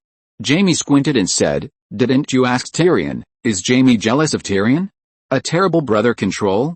Green guessed another reason why Jaime showed murderous intent to him before. Green sighed, "I thought I was avoiding Lord Tyrion, but I found out yesterday that he was also avoiding me. We are both hurt and afraid of each other." Jaime thought of Tyrion's haggard appearance and couldn't help laughing. "Tyrion told me yesterday that he would never drink again in this life." Green also smiled and said, "On the third day of my acquaintance with Lord Tyrion, I also heard similar words from him, but it was only effective for half a day. With Lord Tyrion's wisdom and eloquence, he can always find a better reason that you can't refuse." Green's words were all praise for Tyrion, which made Jaime feel good. In Jaime's sight, Green's face was handsome and gentle, and it was hard not to have a good impression.